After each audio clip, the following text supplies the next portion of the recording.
I stop and stare at you walking on the shore.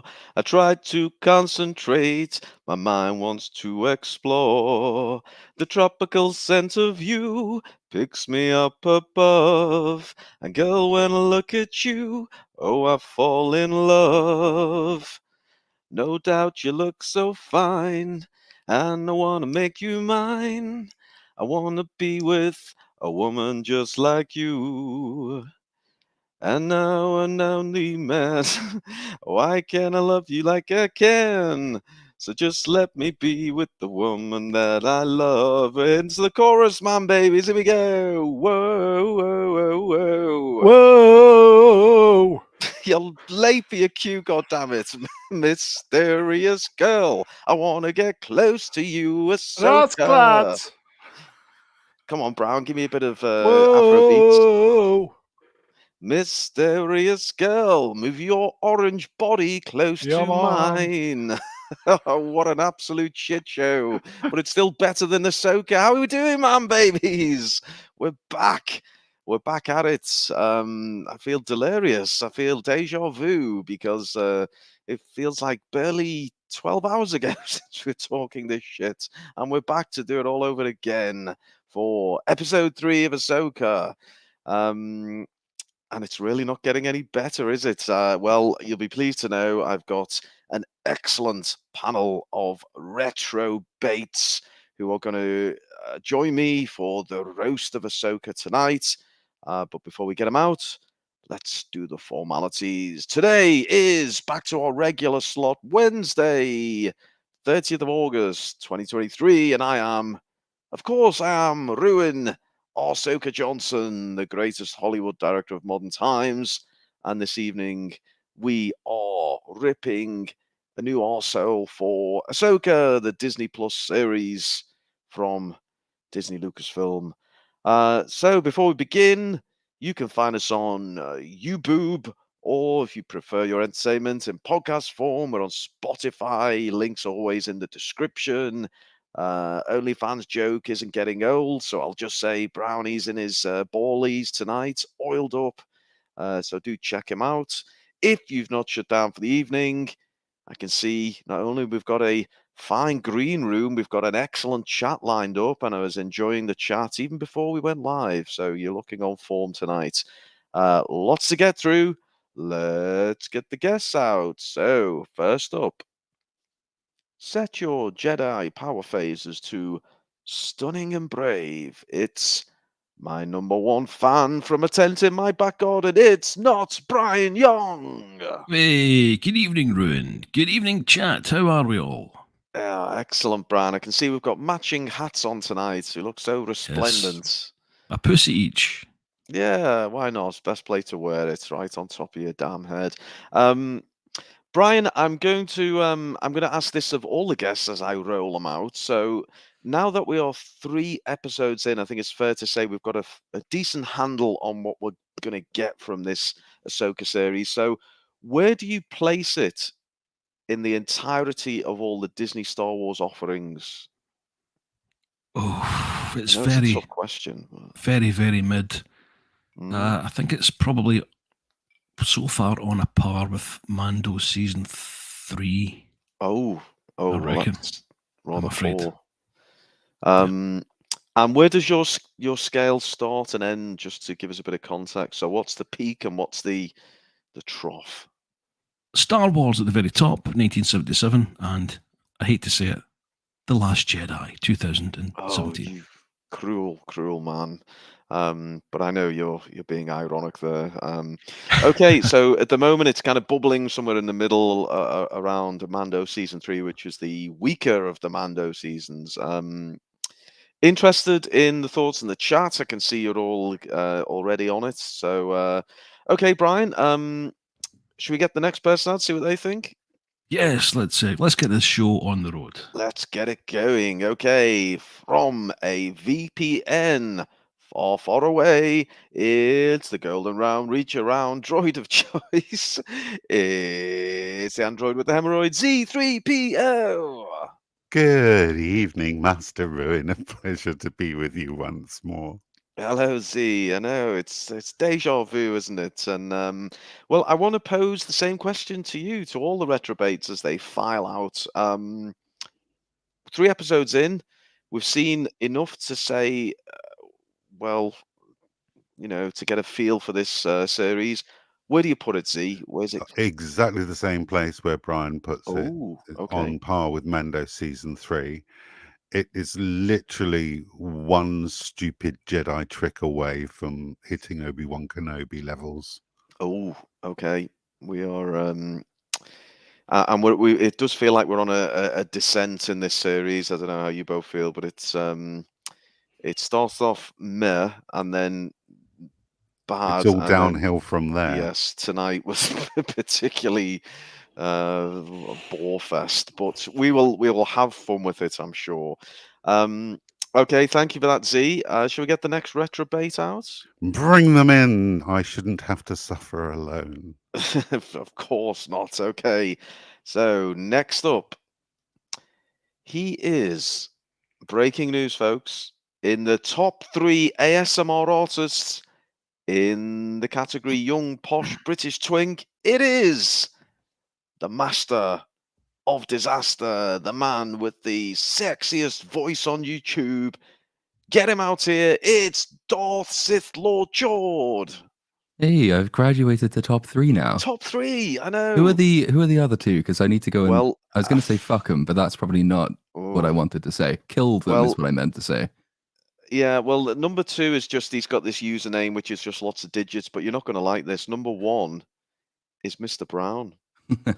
He was actually giving us all a bit of ASMR last night, and frankly, it set the internet on fire. So it is Mr. Brown. I might get him to do a bit of ASMR so you can learn from the master. But yeah, same question for you, Geordie. Where are you putting this one so far?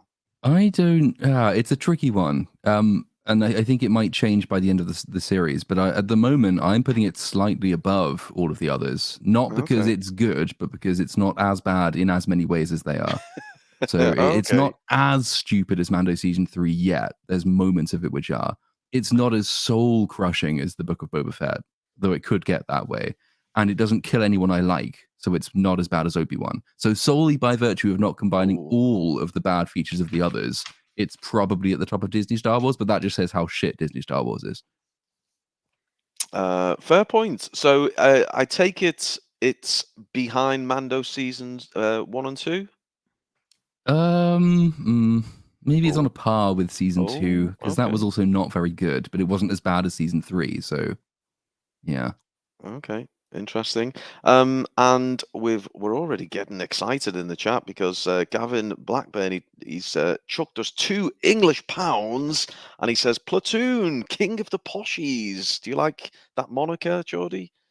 King of the Poshies? I'll take it, I suppose. You'll take it, okay. Okay, thanks, Gavin. We're going to take that one. We'll get that made into a badge for him.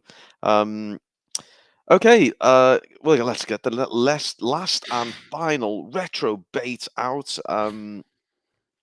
If I sound a bit weird tonight, it's because I bit my fucking tongue and I've got the biggest sore on the side of my tongue. So I'm going to need you retro baits to help me out tonight.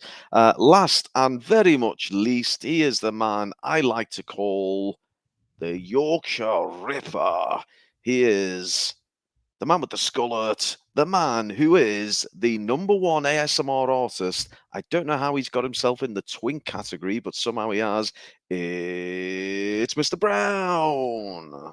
Oh, good evening, Master Ruin.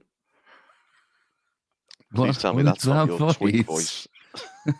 Have I had a stroke? How dare you? Evening, everybody. Hello. Evening, How are Brown. you? Panel chats. Hello, Ruin. Ahsoka. Yeah. Can I just very quickly, because Chad has quite rightly pointed out that I omitted Andor from the list of those things. And that's a psychological thing, because Andor is good. I do not, it just flips out of my mind. As soon as we're talking about Disney Star Wars, it just disappears. I just consider it something else. So Andor is the best of Disney Star Wars, obviously. And then there's a huge chasm, and then you get to Ahsoka, which is maybe the second best, but we'll see. Brownie, well, same question for you then. Oh. Where are you putting this so far? I mean, 3 episodes in. It's okay. It's a little bit better than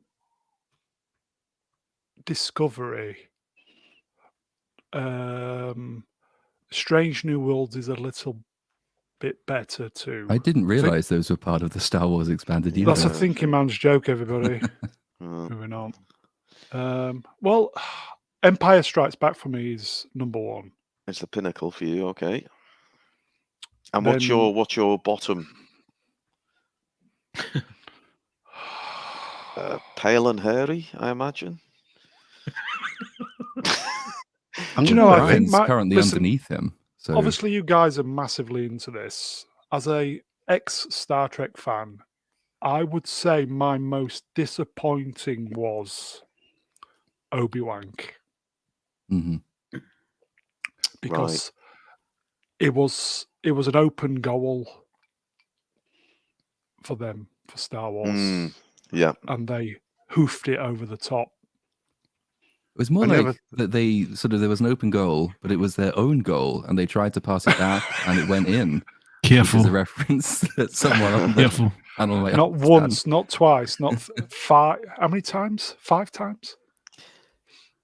Brownie, I presume this is aimed at you. It's from our friend He's Nikki the Rellahan. man with the golden bum. Could you give us that though in your? I want to show Chordy how good it is in your ASMR number 1 ASMR voice, please. Nikki. Hello, Nikki. Yeah, Rellahan. Hello, Nikki Rellahan. £2. That's real money, folks. Real money. He's the man. Yeah, the man. With, oh yes, the golden bum. Oh yeah, bum. Yes, lovely. Titillating. Are you meant to insert so many additional words when you're doing ASMR? I mean, there's a lot of oohs and ahs and yeses in there. I mean, it's. I'm giving Nikki his. Oh yeah, money's worth. Hello, Nikki. Picturing you in your grundies gyrating away, Brown. It's really a disturbing image. Anyway, there we go. We've also got a very, very nice testimonial from. Wow, this is a mouthful. Falling outside the normal moral constraints. What? Great handle. $5, and he says these hilarious streams are the only thing that make me pay attention to Disney Star Wars. Cheers, gents. Well, that's very kind of you. And on the one hand, we're glad we entertain you. On the other hand, I'm sorry that we're actually doing something to help Disney, which rather irks me. But Disney Star Wars should pay us.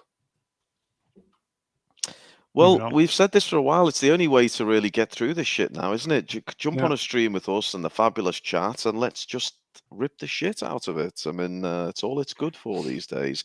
Talking of which, should we just get this show on the road, Brown? Oh, yes. There we go. Your favorite cat lady this year's Ahsoka, and it's episode 3. Small text. Oop, we've whizzed past that one.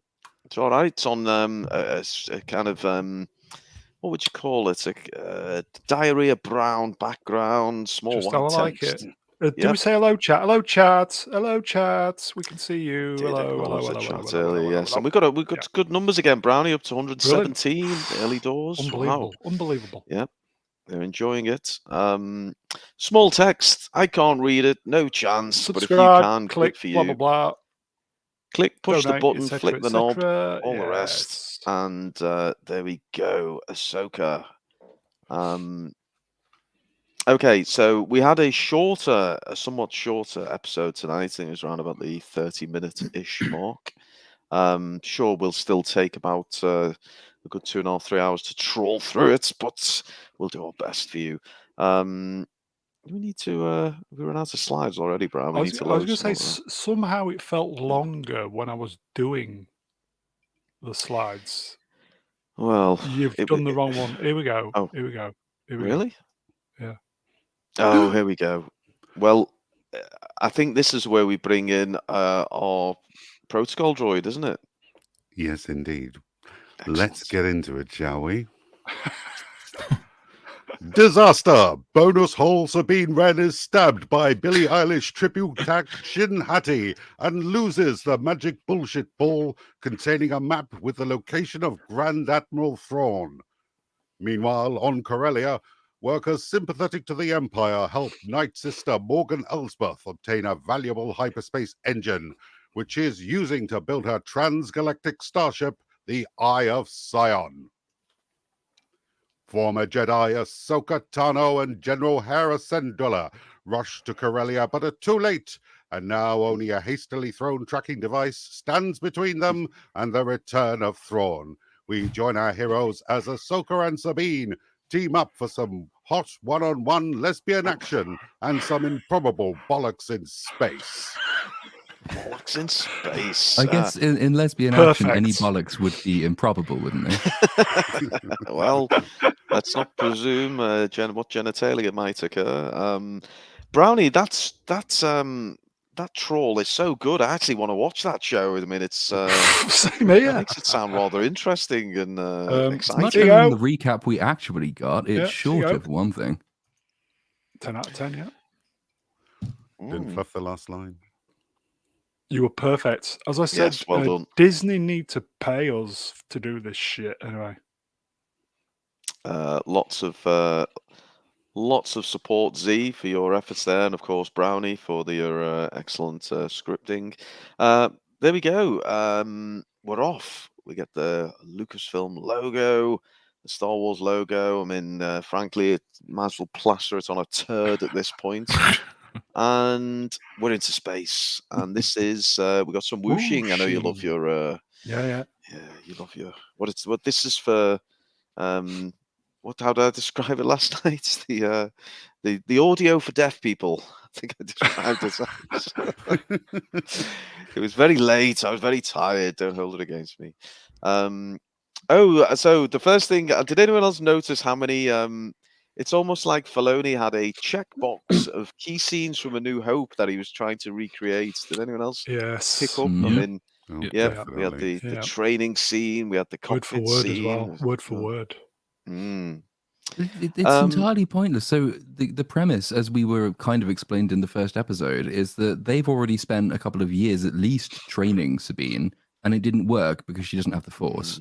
So they already know that it doesn't work and she doesn't have the Force. So they're now trying to train her as a Jedi, and also they have to exposit it because it happened off screen, as though this is the first time it's happening. But it's just a repetition of something that in universe has already happened for years, and it makes the entire thing pointless.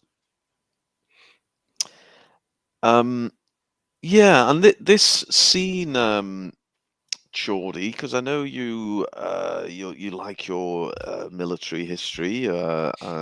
This is, I mean, is this a bit on the nose, a little bit literal? They are literally doing kind of almost feel like Japanese kata moves here. What do you make of it? I am not all that familiar with Japanese kata moves, but Okay. it's obviously that's obviously the inspiration they were picking from, which is it's fair enough. The original Star Wars drew a lot from Seven Samurai and things like that, but I don't necessarily mind the training itself. It's just the fact the training is taking place when it's a really short episode in a really short series, and they are repeating something which has already been done and not worked. The lesson of which is going to be that she doesn't need to change. So again, and it goes on for too long. Like, even if you did want to do this, which you shouldn't because it's redundant, don't have it take up almost, it felt like a third of the episode, but at least it's probably about a fifth of the episode. It goes on way too long. It does something that shouldn't be being done. And in as episode as short as this, it's not really a forgivable use of time. Yeah, you're right. It does feel like every scene in this show goes on way longer than it needs to. Just a quick reminder, in fact, let's go around the retrobates. Whether you're drinking or not, we do need to establish the rules of the drinking game. So I'm going to just start with mine, which was from rollover from yesterday. Whenever Ahsoka crosses her arms, take a drink. So I hope you're well stocked up, folks. Brownie, what have you got for the drinking game? What's your submission? I'm going to go laser muzzle flash. Laser muzzle flash. Okay, that's a rollover from RoboCop. Kind almost. of, yeah. Which we Yeah. still need to finish. We do. Yes, we do at some point. Brian, have you got a submission for the drinking game? I'm going to be incredibly conservative and say, take a drink anytime someone emotes. Oh, interesting. Well, this is going to be a sober stream. Sober night, yeah. I've run out of drink. Z? Okay. I hope you're in a position where you have lots of drink, because I spotted this, and once you see it, you can't unsee it. Take a drink every time Shin Hati is on screen and doesn't blink. Oh, Ooh. interesting. Because I am watching this a second time as we're going through this, and I swear every single scene she's in, she doesn't blink, not once. Wow. They said, look intense. And that obviously translated as to stare the camera down every time it's on you. Do you know who else uses that technique? Who? To give a spot of gravitas. Go on, Brian. Peter Weller in RoboCop when he takes his mask off. Doctor. Oh. Dr. Peter Weller. And also Robert Powell playing the Good Lord. Common People makes a very important observation that it's quite likely we're not going to capture a blink. So Z is actually being quite quite clever in his submission there. We're inevitably going to need to drink. Although we do know the robot blinks, so we've got a character who doesn't blink and a robot who does blink. It's all strange. The robot isn't intense. Oliver Reed, I think, used to actually recommend it to sort of young and aspiring actors, is that particularly in dialogue scenes, you don't blink, because the more you blink, the less people are engaged with you. If you blink, people don't focus as much and you seem unfocused. Whereas if you don't blink and you stare people in the eye for as long as you're talking, almost to an uncomfortable degree, the audience can't help but watch, which does kind of work even in this show, I think. It's just that in this show, she looks a bit ridiculous, whereas Oliver Reed looked menacing and drunk most of the time. Yep. I don't think we got one from you, Geordie, did we? You've got a drinking submission? No, well, I'm not drinking yet because my trainer may or may not be turning up in the next few minutes, and I don't know yet. So I figured it would be bad if I got drunk and then he arrived. So I'm going to give it another. Like, he's normally a bit late, but I'm going to give it another few minutes, and then I'll kick off and I'll try and come up with a rule. Okay, that's absolutely fine. Are you doing some Japanese sword kata training tonight, Jordan? Yeah, the droid is going to turn up and start shouting "Ki Gana Fana Bleda." Yeah, whatever the words are. Brownie, we know you're a dirty old perv. This young lady, do you prefer her with the long hair or the short hair? Short. I didn't like the multicolored rainbow long hair. Right. You prefer her more when she looks like a little boy. Yeah. Yeah. Okay. Going down the Hugh Edwards Road there. Okay. You want to explore that one any further? Moving on. Shadiversity might tear me to shreds here, but I thought her movements, especially when she had to come to an abrupt stop, the end of each movement was pretty decent. You might have a point there, Brian. It did seem decent. I mean, which is weird because they're trying to depict her as a little bit rusty, aren't they? And yeah, I mean, I was just pissed off the showing a training scene that goes against all my principles. What's going on? So, Brian, maybe you could. You're hopefully paying more attention to this scene than I was. But what's the gist of the convo? What's Ahsoka saying, and what's going on here? Maybe you can talk us through it. She's training Sabine. Sabine is saying, I know a bit from the past, being a Mandalorian. The robot is still saying, you don't have a clue, hen. Forget it.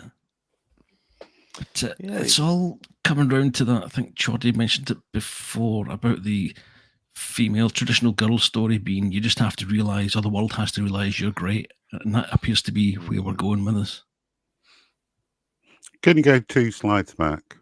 We certainly can. So they've named this thing Zatoichi, which is a reference to Zatoichi, which is a fictional character created by Japanese novelist Kan Shimazawa. Okay. He's a blind masseur and a swordsman in Japanese late Edo period. So they're going to blind her and do some sword work. Someone somewhere has done their homework. Not only top trivia. Not only Yeah. Z, but possibly on the show. I'm surprised about that. Yeah. I think Professor R2 is also, I mean, of course, Z3 and R2 are going to be in sync, but he's also, stating Blind Samurai. So, excellent trivia, Z, as always. Well done program. Yeah, let's give it credit where it's due. Although I think it was Smilex in the chat saying he really hated this scene. So Well, it yeah, does. can we immediately take the credit away again? Because absolutely. the dialogue here, your skill with the weapon comes from your Mandalorian upbringing, which A, is on the nose exposition. B, actually, no, that's not true, because as far as I understand it in Rebels, she is actually trained by people who, for instance, are not Mandalorians to use, say, the Darksaber or lightsabers from time to time. So actually, no, a skill with the weapon does come from past training, not just from being brought up as a Mandalorian. And C, Ahsoka's been training her for 2 years, as I've already pointed out. So why is any of this a conversation that they're having? They should have had this conversation off the screen years ago. It's a redundant scene. But apart from that, well done program. Well, you say well done program, but Princess Fiona in the chat says Zatochi is a very popular good. series of Japanese films. Not much homework needed, so maybe not as much Fiona digging. is Princess Fiona is very, very knowledgeable. Very knowledgeable. You sound surprised, Brown. Are you making a judgment there? No, I'm doffed in my cap. If I had one. Okay. Hand on the hip. Oh, I thought she was going for a folded arm there. You're okay though, everyone. Put your drinks down. I'm a little teapot, Shorten. So we quickly transition from the it's more than just physical reactions. You need to anticipate, you need to use your mind. Well, we've heard all this before, haven't we? Oh God, there it is. What, we barely 30 seconds into the show. There's the folded arms, folks. Take a big slurpy drink of your drink. Do you think there was any awareness either from Rosario Dawson or the director of how much she folds her arms in this show? No. It's a shocking amount of time, and she keeps them folded for an awful long time as well. It's a very aggressive stance to take. Yeah, very. I think that might be the point. I think the defensiveness is sort of the point, because they are trying to play off this idea that something has gone really badly wrong between them, and they're not comfortable with each other. And there is a payoff in this episode, which isn't terrible on that score. But I think that's why they keep having her do it. She is deliberately being quite sort of defensive and standoffish, because that's the relationship that these two are supposed to have, and the thing that they are supposed to repair over time. It's just that the manner by which they go about repairing it is a bit pointless. But, and also it's overused. There are other ways of doing that other than just having her do cross arms every scene she's in. Star Wars Theory made the point that she refused to train Grogu because he had too many attachments to the Mandalorian. And then there's Sabine having plenty of attachments and issues about the death of Ezra. He is indeed dead. A great cultural reference from Punchable Face there. If you know, you know. Shh. But I just want to recognise that. Well done. Well done, my friend. So she's got imposter syndrome, confidence issues, or just a serious case of smuggy bitch face. I don't know. Maybe all of them. Who knows? But well, she doesn't have the Force, but they've moved the goalposts again, more in line with The Last Jedi, that anyone can have the Force. And I think the only reason they're doing that is to give her some kind of character arc. Yeah, so that's in itself, that's annoying, because there are other ways to write other kinds of interesting characters. They don't all have to be Jedi. You can make interesting non-Jedi characters. At the moment, they struggle even to make interesting Jedi characters, but they seem to think that the only way to be the ultimate form of any given character must be, they've learned to use the Force now, which takes variety out of the show, and it also plays badly against the history of Rebels. But I did read some articles saying that, this doesn't break canon, it fixes canon. Because unlike in George's canon, where it was in some sense tied to bloodline, this is more democratic, and therefore canon has been fixed. Because that's what you want for your Jedi. Your Jedi are fundamentally a democratic organization. And as long as you work hard enough, you can join them. So all the time that any kid has spent in the real world pretending they can use the Force or trying to use the Force. I say kid as though I don't do it every now and then, even now. Apparently, if I do that enough, then I can become a Jedi. So that's good to know. Really, really ups the mystery and the mystique and the value of the Jedi as an organization, as a race, and as a people. Yeah, I saw a tweet because it will be a cold day in hell before I call it X. And I'm not sure if it's true, but I think they attributed to George Lucas as alleged to have said that the Force is like karate, as anyone can access it, but not everyone will master it. Which personally sounds like more bullshit. Well, we transition to what looks like something out of a Daft Punk video. I don't know what's going on here, but she's got this strange helmet on. Is this meant to, I mean, I mentioned earlier there's lots of references to the original Star Wars 77, and this is clearly one, isn't it? She puts the helmet with the blast visor down, and we almost get... I mean, Brian will know. It's your favorite, Brian. This feels like it's almost word for word exactly what Luke said. It's almost exactly the same line. Wow. There's plenty of examples all the way through this. I've seen this before, feeling about this whole show. I think so the far. exact words Luke uses are, "With the blast shield down, I can't see a thing. How am I supposed to fight?" So yeah, it's almost exactly the same line. I remember. Well, what do we think? I mean, George what do we Lucas think? once said it's like poetry, it rhymes. Dave Filoni has interpreted that to mean shove in as many references, Easter eggs, and callbacks in every single scene as you possibly can. I remember. I've got a good one from Common People. Why don't we get? We missed you last night, Brian. Why don't we get you to read this one out, if you would, from Common People?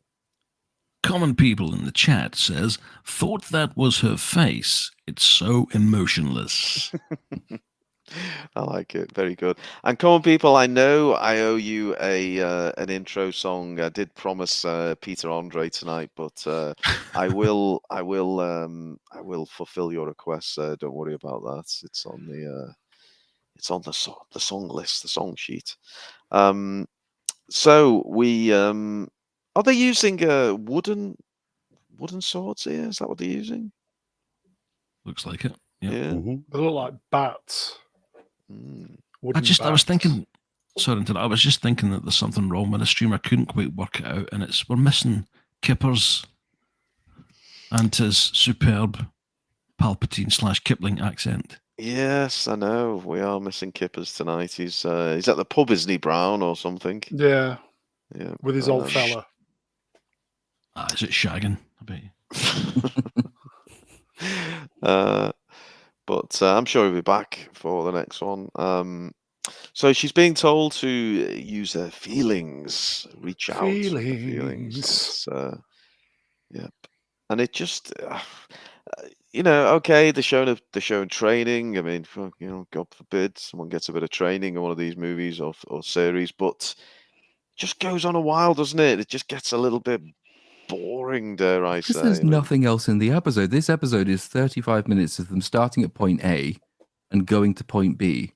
And that's basically it. So the pacing is very, very strange. And it's not just this show. I mean, even Andor, which I will otherwise hold up as sort of the gold standard of streaming Star Wars, has a pacing problem. There does seem to be an inability, which is general, and it's not even restricted to Star Wars. There's a number of other shows which do the same thing. They do not know how to pace streaming shows. All of these are paced as though they are going to be binged, but they're being released on a weekly schedule, which makes the pacing just completely naff. Even Silo, I thought Silo on Apple TV was pretty good. Pacing in that was, again, paced to be binged, not watched weekly. And I don't know why that is. I don't know whether that's because they were sold a false prospectus or just because like streaming is still new, or because they just associate streaming shows with binging, so they write it in that manner. But this one is a very good example, because this episode really needed to be folded into a different one. There's no point it existing on its own. Nothing happens at all. Do you think, obviously a lot of programs now go out on streaming, the watched minutes model is ultimately bad for television?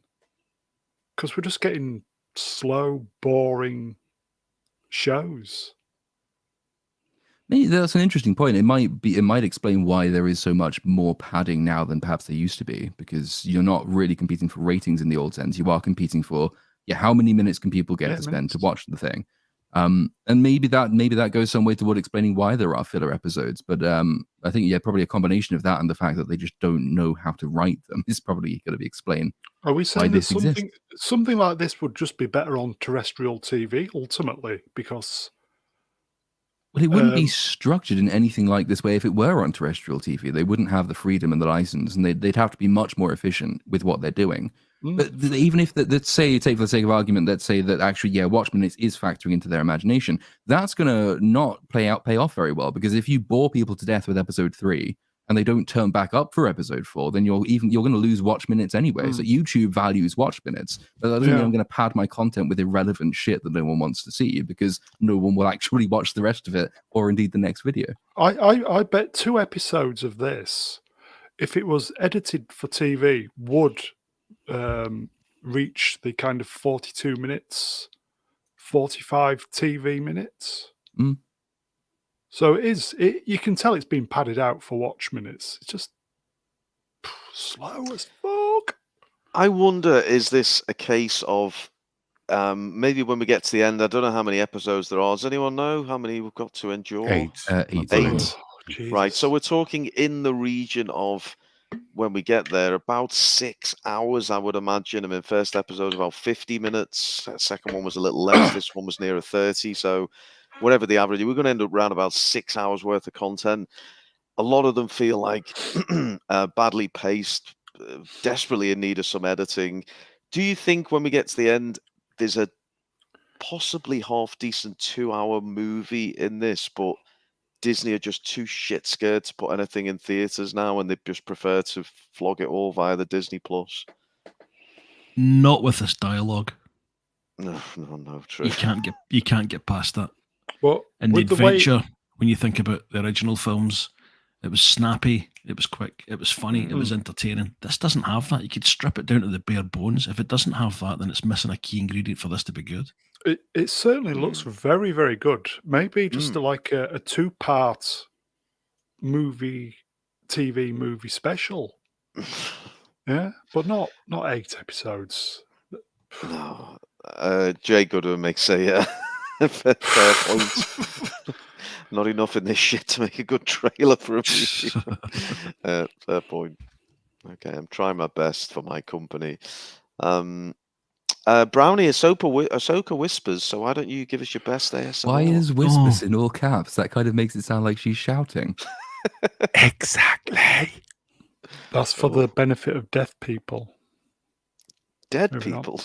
Deaf people. Oh, deaf people. Sense my intention. That's a chat up line. Now, I would like music. Pensive music playing. I would like to read out all of the audio assist cues. Oh, go on then. For the this sequence. I'll do them all, not just the ones you've got slides for. Okay, excellent.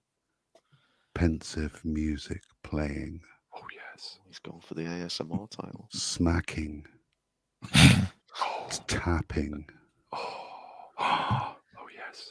Straining. Oh. Pile me piles. Grunting. Oh. We like a bit of clashing. Oh. Sabine straining. Oh, get in. Grunting.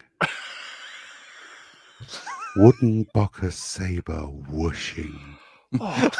Suck it in, man, babies. Sabine straining. Oh. Bokken sabers clashing. Music intensifies. Grunting. Sighs. Panting. Oh.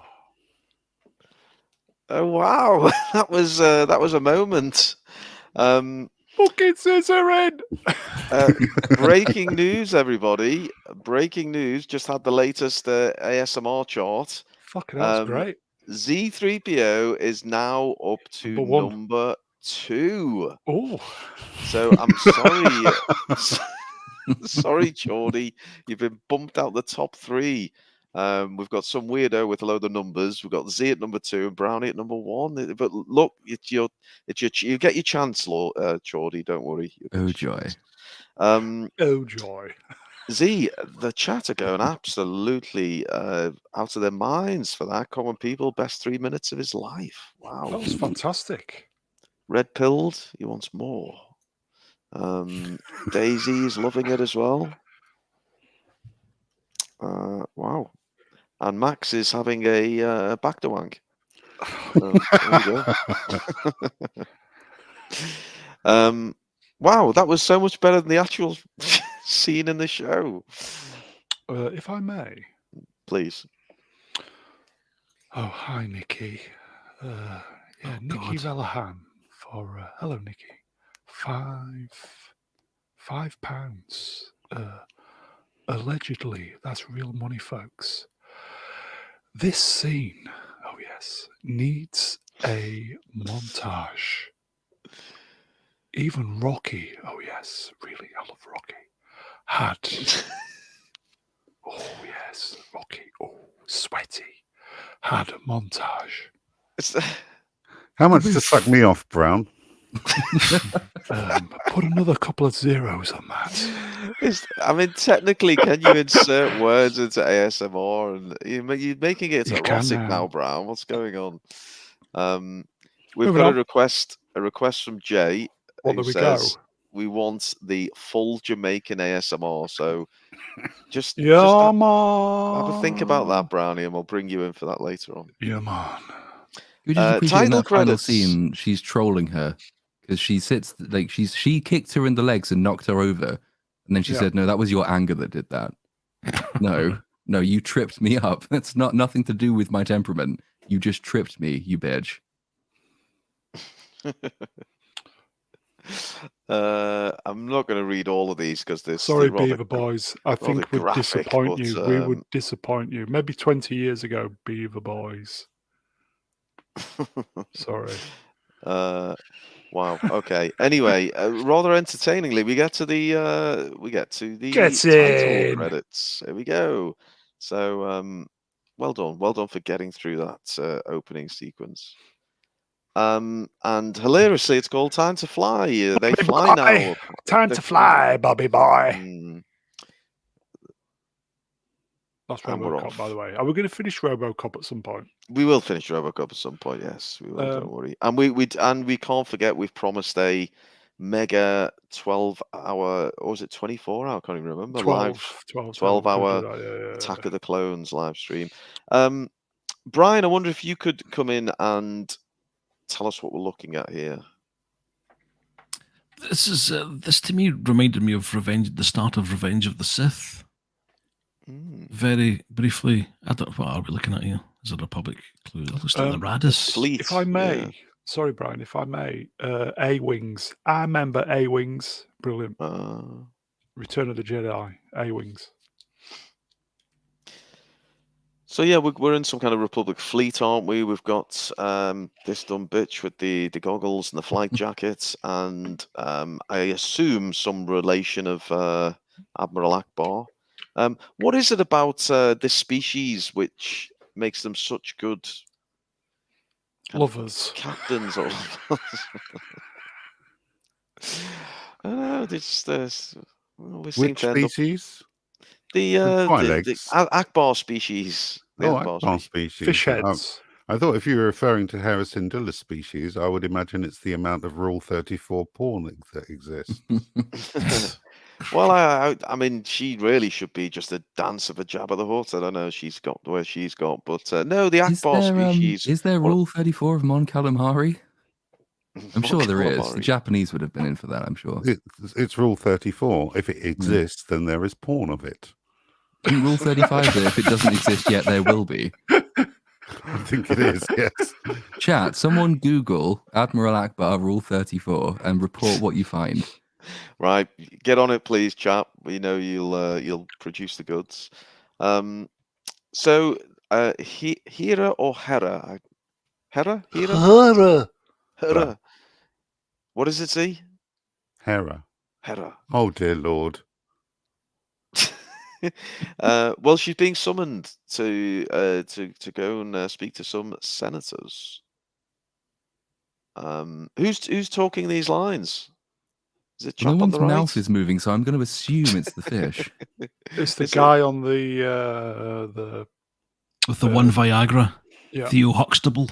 Well, Brown, I think it's only right. I mean, we God. get you to come in and do your fabulous Jamaican Go accent on at then, this go point. back So, then. okay, we'll go all the way back for you. Go take it from there. From here. From there. She is waiting. There are several senators with her. One of them is Zeno. Man.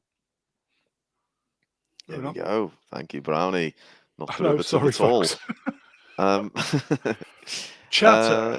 Iceman's reporting back. Rule 34 says there are 4 women in my area looking for fun. Okay. I'm Just 2 make of them. sure you clear your browsing history, Iceman. Who was it who said on the stream last night? I think it was Swappers who's not with us, but he had a particular problem with the holograms in this series. They don't seem to... that was me. Yeah. They don't project from anywhere. That's it. They don't project from anywhere. Yeah, they're there. Yeah. If anyone's mucked about in After Effects trying to create the projection rays, you probably realise why. We have a contribution from Tom who says, can't unsee Akbar porn, mon. So Sorry, enjoy Tom. that, Tom. You're welcome. And thank you. Okay, so Z, why don't you tell us who these damned people are here we've got on screen? That's the Republic Council, isn't it? The heads of state, as it were, headed up by Mon Mothma. Remember Mon Mothma? I remember. Oh, I remember. Remember the first female? She's in charge. Yeah, I remember. So yeah, she's the head honcho, and you got some wishy-washy other people there as well. I don't know how well this is going to go down with people who used to quite like Mon Mothma either, because this scene and well, this entire part of the show kind of portrays her in the same manner that Valorum was portrayed in episode 1, because the whole point of the Disney Star Wars New Republic is that it's lapsing into managerial bureaucracy and sort of stale autocratic tyranny. It's basically replicating the worst features of the Old Republic and a bit of the Empire as well. And I think they are consciously doing that with Mon Mothma. So here it is, beseeching them for help, money, and assistance to go and find Thrawn, following up on the lead that Ahsoka gave her. And she will be rebuffed because the senators turn around and say, oh, no, it's too expensive. And it's your personal quest to find Ezra, even though in episode 1, she wasn't on any such quest. So where that came from, I don't know. And it's exactly all about right. inertia. And it's the council don't believe one of their most respected generals report that Thrawn may be returning. That should be treated with such deadly seriousness. I don't know why they just casually disregard it. I think it just sends the wrong message over, that the people in charge don't listen to women because they're too emotional. Oh no, it very much goes against their character, especially that's been expanded upon within Disney canon and Andor. Yeah, Andor in particular, because, in Andor, she's the one who sees the threat where other people don't see it. She's the one who's prepared to go to any lengths possible to, build a rebellion and to actually, take the risk that is required for victory. You'd think she would be hyper vigilant about this. So turning her into a fairly ineffective chancellor like Valorum, who's basically manipulated by her bureaucrats, is doing her dirty, I think. But maybe she'll improve by the end of the show, but I doubt it. Brownie, this one's for you from Mosella Squadra Course. Yeah, go on, what? Well, isn't read it out. Mothma Mon now? It's very, that was very clever. I liked it, Osella. Yeah, very good. Brownie's buried that one. I'm sorry about that. Everybody's saying she's a bit of a tasty MILF. Mothma Mon. No. Really? Yeah. Everybody's MILF, just MILF. There you go. Damn the ham. Oh God. So toxic in here, I tell you. It is very, very toxic. How dare you, man babies? We've got another one from Smilex for you, Brown. Mon calamari mon. Moving on. And like this, So- that whole setup bit is just ridiculous as well. Because it was set up in the last episode that the shipyard they were going to was of vital importance to the New Republic. So it was already a bit incongruous that they let so many Imperials work there, but nevertheless, they would have known about that because they lost an incredibly important piece of kit in the form of the stolen hyperdrive. They would have known that there was explosions and battles, and they have evidence, therefore, to support what Hera is here saying. But no, it's just, yeah, oh no, we've got former Imperials working everywhere. It doesn't matter. Like, what? Who are you, and why are you saying such a stupid thing? And what happened to the rehab program that's all about, in Mandalorian? Because I thought that was what you were doing with the Imperials, whereas here they signed a loyalty pledge, and that's enough. I don't think the shows are talking to each other, and we still don't know where they sit in relation to each other either. But we'll get there, I suppose. Yeah, nicely put, Chordy. And I'm hoping we get another full. No, we're not going to anytime soon, so I'm just going to skip back. Just bear with me, because lots of people, lots of man babies in the chat are commenting on the the fabulous representation we have in this group of people. Straight away, yeah. Yeah, Spot on. and some people are saying it's a little bit derivative. The Oriental chap, how do you describe him? Asian chap in the Japanese warlord outfit.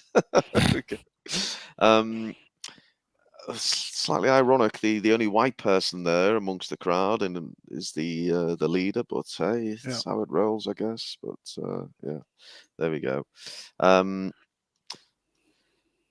So there's a bit of tension here, isn't there? I mean, I think she, what's her face? Hera calls out one of the people for having not partaken in the. Yeah, it's there. Don't worry, it's there. Yeah, good. Yeah, he does the ever fought in an infantry unit, son. Nicholson line, just about from A Few Good Men, which is what this show badly needs. Yeah, I mean, even this scene now, it's just, It portrays Mon Mothma as an idiot. So she's been told, she accepts that, yes, there was a significant attack on a really significant base led by Imperial undercover people or Imperial loyalists who have not pledged their allegiance to the New Republic. And she says, well, yeah, but we arrested them and we'll investigate. But no, but you should immediately see the threat there. This is one of your high-profile ship production facilities on Corellia, no less, which is a very important shipbuilding planet to the New Republic.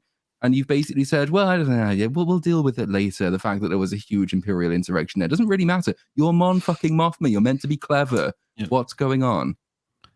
They're sacrificing an intelligent, strong female character to support their shitey sequel trilogy. Because all roads, even more so now, I think the world between world thing is straight out the window if this is the way they're going down by making them incredibly stupid, as well as taking away from her character. No white male character in this entire sequence as well. Mean, white honky male. Yeah. What a surprise! All the heads of the Senate and all the senior people of the Rebel Alliance, and no white male. Someone's got to clean the toilets, haven't they? Might as well give it to Whitey. I honestly would have much preferred her if she went, somehow Thrawn's returned. Oh. Smilex just commenting on the Jumel Fix-It badge. Mon Mothma's rocking there. Yeah, very nice.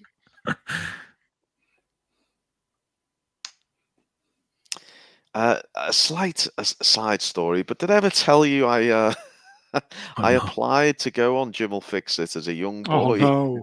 I actually did. I wrote a letter. I got a reply from the studio, and I was asked to pick a friend. He doesn't fancy you. Well, it never happened, but praise the maker, as he would say. It didn't happen. It was very. What did you want to go on for? I wanted to go on and do a jiu-jitsu display because I was massively into my jiu-jitsu as a young boy. So yeah. I'm sure he'd have been quite keen on the word display, but maybe not the jiu-jitsu. You could have been Darth Maul had you been given the get-go. With a very wide stance, probably after being Oh no. Savil's company for a while. So again, reference to what's his face? Who's this Rebels character they keep going back to? Ezra. Ezra, yeah. Of course, he's Mr. fucking Bridger. alive. You know, no one dies in this universe anymore. No one's ever really gone. Mm. And this conversation's still dragging on. Yeah, he vanished. Well, we know what that means in Star Wars. Do we think they're going to find him with Thrawn? I don't know. I don't remember who it was who suggested that the sort of grey Jedi person in the mask is going to turn out to be Ezra, but I think there's more evidence in this episode that he will be. So he's already here. Oh, Smilex, that's brutal.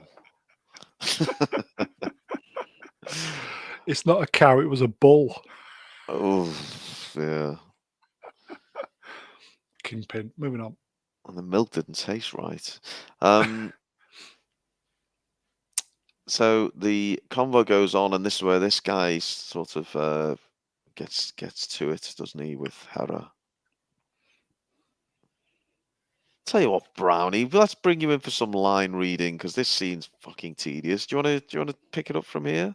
Have you got an Oriental accent in the locker, Brown? So no.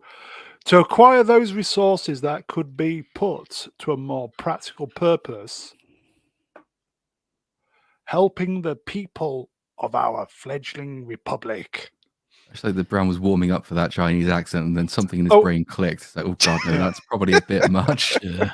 The Chinese one is the one accent that you can't really get away with without being accused of being terribly, terribly racist for some reason. Unless you're Lenny Henry in the 1990s. Well, yeah, isn't everything racist nowadays? Oh, pretty much. I'm doing an impression of a Yorkshireman. That's racist. Really? Who wants to do these lines here? Well, we need someone else. Who's going to be Hera? Z's got a nice feminine voice when he wants to. So, do you want to fancy that, Z? Where you errand the war, Senator? Oh, you bigots! No. Come on, bro. Oh, give us that again. Was that as an Asian? No. Oh, very nice. Ah, that's right, is it? Just sat back and waited to see who came out on top. Oh, we need someone else, Brian, if you would. General Sundale, I'm sure we're all very grateful, love, for your service and your role in restoring the Republic. But get fucked. Is this three-eyed thing talking? Oh, we're gonna have to bring Geordie in. What the hell is that? Malastair chap. Who is it? Chap from Malastair. Yep. It doesn't It's say on the anything, Jedi. though. Go on, Geordie, you're up. Oh yeah, how do you even do? I don't. Well, it's not even his line, but go on. Oh, I'm making it his line. Oh, it's not his line, so I don't have to do. I have no idea what. Like, how do you voice that? Carefully. You got free Now rein. we, as senators, serve the people of that republic. And I can tell you, they want no part of any further conflict. Oh, pacifist. eh, isn't it? Gruntings. I see no enemy. The Imperial fleet is scattered and broken. It's actually the gentleman on the left who was saying those lines. Oh, we're all over the shop here, aren't we? They have no centralized command. Blah, blah, blah, blah, blah, blah. Unless Thrawn returns. Thrawn is not your typical Imperial officer, I'll tell you that much for nothing. He killed friends, people who were like family to me. Ugh. Grand Admiral Thrawn is dead. Oh, That's that's, not- not my line. Grand Admiral Thrawn is dead. I get an Irish pass because my dad was from Ireland. and oh god, and I'm so sorry to say it is my So opinion that your friend Ezra Oh. Bridger died with him. Did he How does he shite? know any of this shit? He just told us he wasn't in the war. So how does he know anything about what Ezra did on that backwater world somewhere across the galaxy? I have to cut into this fabulous bit of community theatre. Black Lives or Black Vote says, people who are like family to me. She can't even emote when she's talking about her dead family. Oh, but It's, she doesn't give a shit about her family because earlier on in this scene, she's asked how her son is, and she says, "Oh, he's fine." And she says, "Where is he?" He's, "Oh, he's probably on the ship somewhere." They're causing trouble, I guess. And Is it 'cause yeah, she- she doesn't even care about her living family. Although I have some questions about that son. We'll get on to in a moment. Yeah, same here. Is it because she can't act? We've said that many times. I don't think she's ever been able to act. She did have a go at emoting. There was a little slight tremble going on there. Ass shot everybody. yeah, I'll shot everyone if you would. And I think That she's went being well. sarcastic. Is that the Mon Calamari? It sounded like it. There's a bit of a dodgy cut kind of there because Mon Mothma closes, I think, by saying, "I need some time to speak with my fellow senators." So Hera leaves the room, but they're a hologram, so they could just turn off. She doesn't actually need to Yeah, I leave. noticed that. But then they yeah. never actually reprise the conversation either. So actually, Yeah, that just- was a goodbye, not a yeah. "I need some time to speak with my lackeys" there. Christ, we've left it How do I turn this thing off? That would be the Ryan Johnson edit of that. These aren't my cat ears. Right. Okay. That child is her child and is half Twi'lek. I don't believe you. Really? Ah, Has he got all What? the best bits of being human? but that's how he looked, a younger version, in the end scenes from Star Wars Rebels. And I So don't the- believe that either. Well, where's his No, it's tentacles? absolutely true. Although Between his legs. he should be orange with brighter green hair. Ass shot, by the way. But Someone how on does a Twitter said, human- well, actually, no. What race did she breed with? Was he human? Yes, he was. Yeah. So how he's does- the son of Hera and Jedi Knight Kanan Jarrus? So if humans bone Twi'leks, they don't get tentacles. Not Is that how- necessarily. Or if a male Twi'lek bones a female human, it gets tentacles. How does Let's this not biology get work? bogged down in genetics. Oh, Too green. someone on Twitter said he must have had some mighty strong swimmers. Yeah.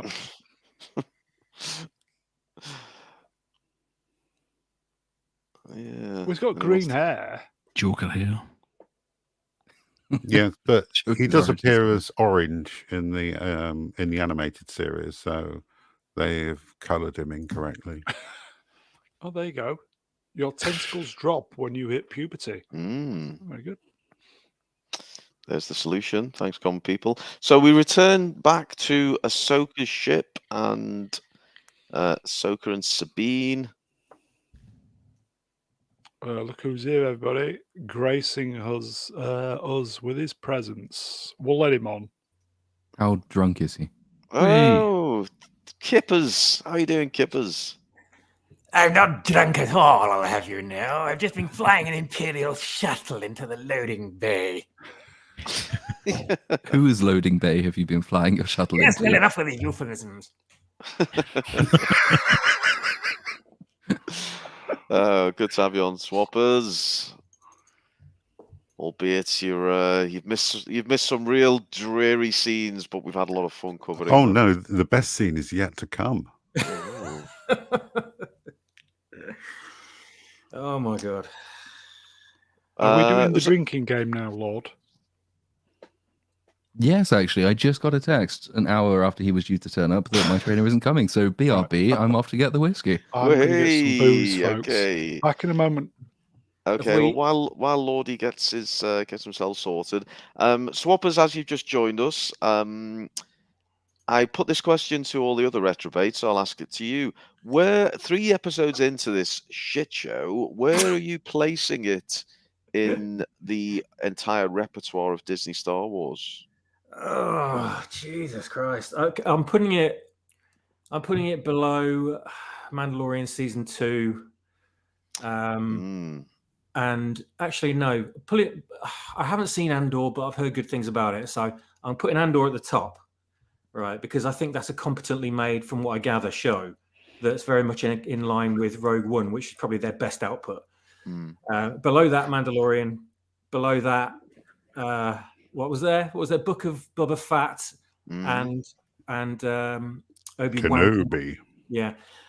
So I'm putting it just above Boba Fett and Wan Kenobi. So it's going to be, it's got potential still. We're only three episodes in, but it's skirting that line, I think, at the moment. Yeah, but it also has the potential to be very Boba Fett. Give it time. Volk is surprised you've not seen Andor, Swappers. No, we haven't done a show on that, have we? Yes, we did. We did a weekly show on that. Oh my god! This is how much Disney Star Wars has registered on my fucking radar. I didn't even know that you'd been doing a critique of it. It was so out of my head that I just didn't even bother to register that show. Although since then, I've got to admit, I've heard mixed things, but mostly good. So I'm kind of maybe toying with the idea of watching it. But I didn't want more disappointment, if you know what I mean. Yeah, I know. I totally understand. I think I might be in a minority who didn't enjoy Andor particularly. I can see why some people did. I enjoyed the scenes, I think, around the middle, which were based on the prison with what's your man, the actor who does all the CGI characters. What's his name? Someone. Andy Serkis. Circus, yeah. Thanks, Jordy. Yeah, I enjoyed those scenes, those episodes, but it was a bit dry for me. But I can see why people liked it. Yeah, sorry, like Sebastian Lee says, he says Andor coming off the back of Wan Kenobi had no chance. So yeah, I guess so. Maybe, but I know a lot of people were fond of it, so definitely worth checking out. Now back to this scene. Can you go back one slide? Absolutely. Why is she wanting to expedite her training a bit when she can't even master the basics? That's a bit like going, you know what? You should test me as a red belt. Yeah, it goes against everything that was said in the conversation earlier, didn't it? I mean, it's. Has it been established that she's actually got Force powers yet, or not? Or are they still not bothering to address that? No, Sabine doesn't have the Force. This is consistent with what Kanan said about her in Rebels. Right. Will she have the Force by the end of the show? Is the question. Yeah. Kippers? Yes. Could you sort this out, please? The Biker Rex. Platoon needs an Ahsoka headdress for his avatar. Let's get the full suite. And Z does as well, by the way. I'll be sure to put one on for next week. We'll have to be wearing them now. Is that yes, we've all got to be wearing them. Yes, absolutely. Yeah. Okay, I'll see what I can do. Leave it with me. So this scene is basically Sabine just whinging how she can't use the Force, isn't it? And then she attempts to and fails, and I guess we're meant to feel sorry for her. I don't know.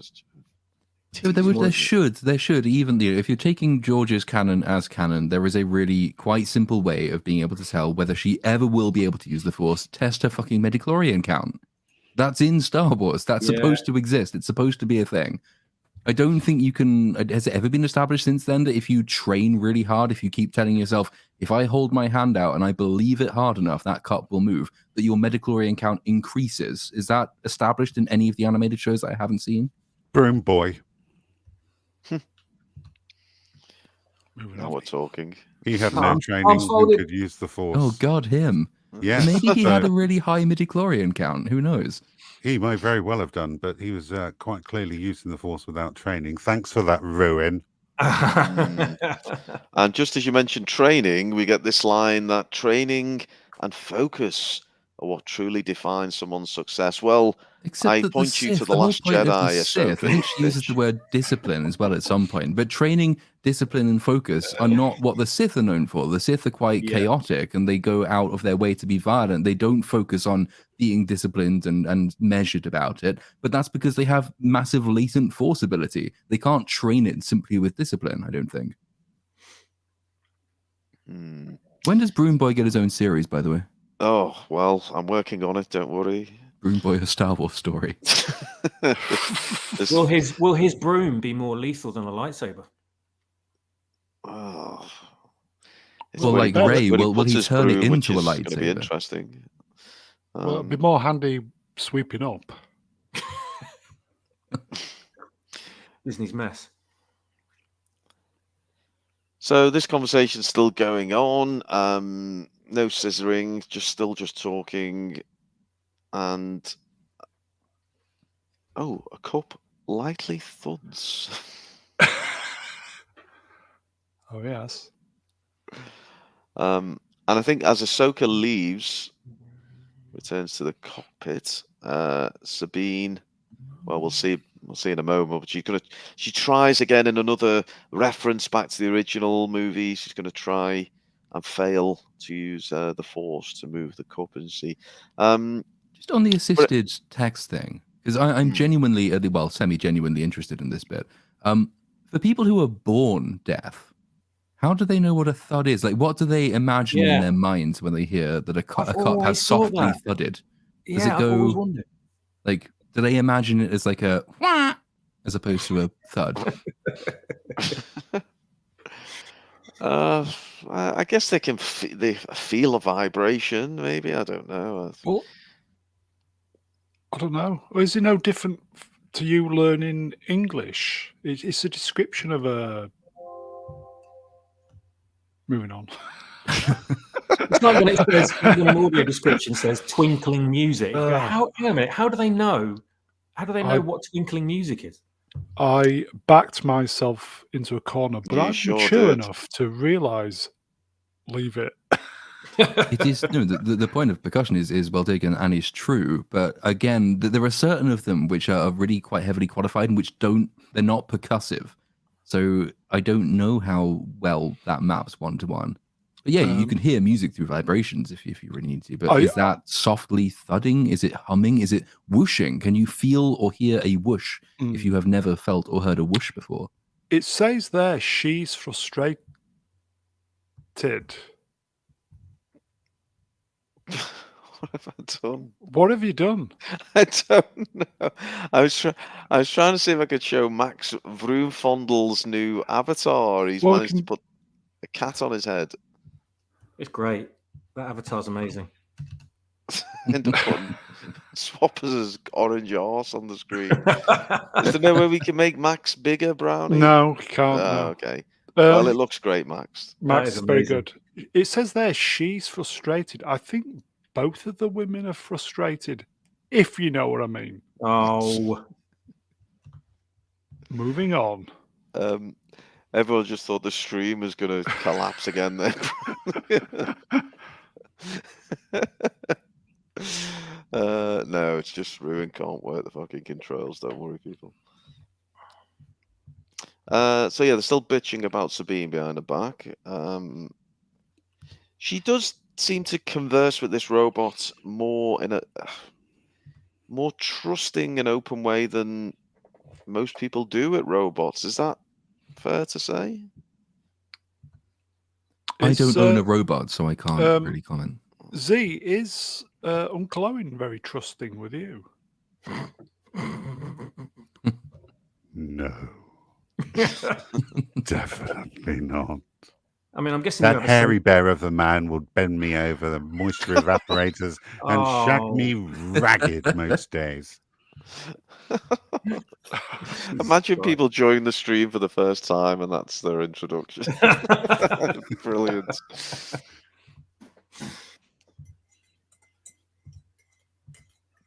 Silence. Yeah, well, we're just taking this wonderful scene, wonderful interaction between a girl with a cat on her head. The Jedi Order would not have accepted her. Come on then, Brown. You love doing this shit, don't you? Is that her who's saying it? No, it's still the droid. You realize, historically, there have been only very few Mandalorians Is that true?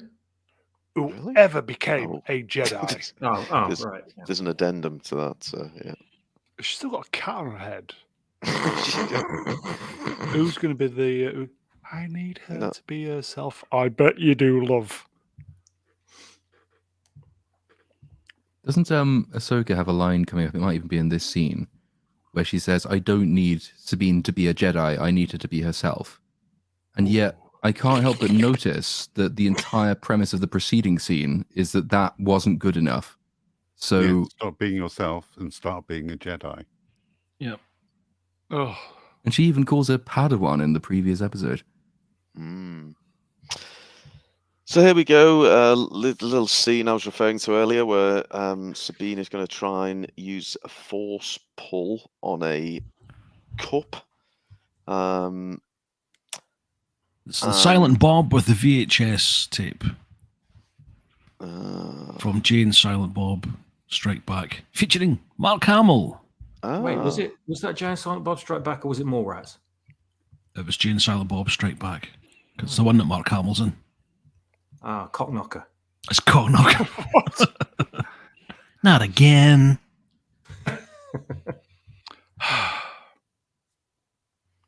And she fails, basically, doesn't she? She can't do it. woman. She says, failing. "The cup, you win today." Yeah, You she win. does, actually. You win. Yeah, we didn't get that line, but yeah, she does You win. concede defeat to the cup.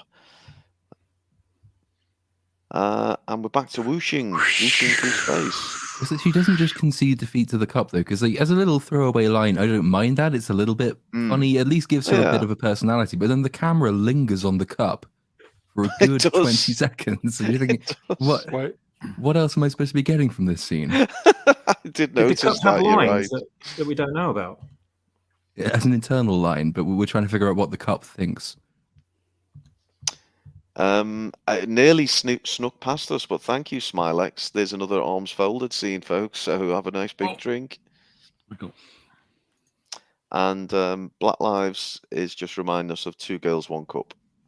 So if you don't know what he's on about, just go to Google, Google Images, put that in, and you're welcome. Yeah, make sure you got the safe search off as well. God.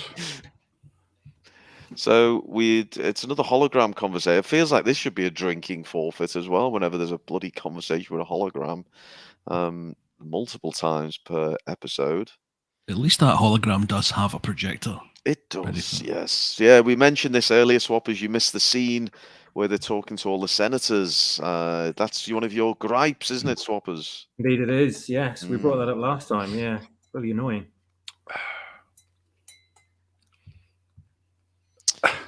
And so they realise she's not going to be joining up with them. At this point, I forgot where they're going. Can anyone remind me where they're going? Space the NEP station. system. The NEP system, yeah. Oh, okay. And what for? To find the big space ring. To see Morgan Elspeth's ring. Okay, yeah. Okay. Morgan Elspeth's ring, love it. Elspeth's ring. Massive ring she's got.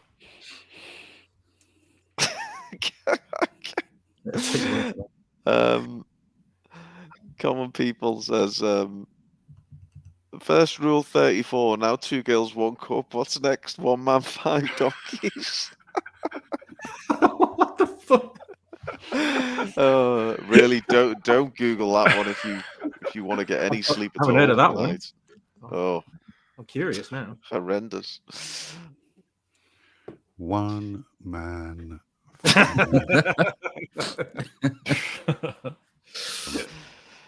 So they start losing the transmission, don't they? And they've entered the Denab system, where all transmissions are jammed. Yes, but this they actually say that line before they come out of hyperspace, so they're actually being jammed in hyperspace. So what exactly is the range of this jamming device? Surely it must be an enormous structure to jam them while they're in hyperspace. I don't think the show actually knows what hyperspace is, though, because just before this, Ahsoka says, "Let's drop out of hyperspace and see what we find," or something to that effect, which kind of implies that they're sort of floating around in hyperspace, and they can just choose when to drop out of hyperspace into the destination, as opposed to hyperspace taking you to a destination within a fixed time. It just seems to be this kind of extra dimensional layer where you can sit around for as long as the scene needs you to sit around. And then you say, right, I think it's time for us to go in now, as opposed to, oh, we've just arrived at our destination. Kippers, you available, mate?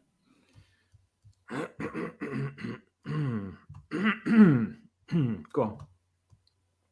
Are you available? Ran out of channel names. $2.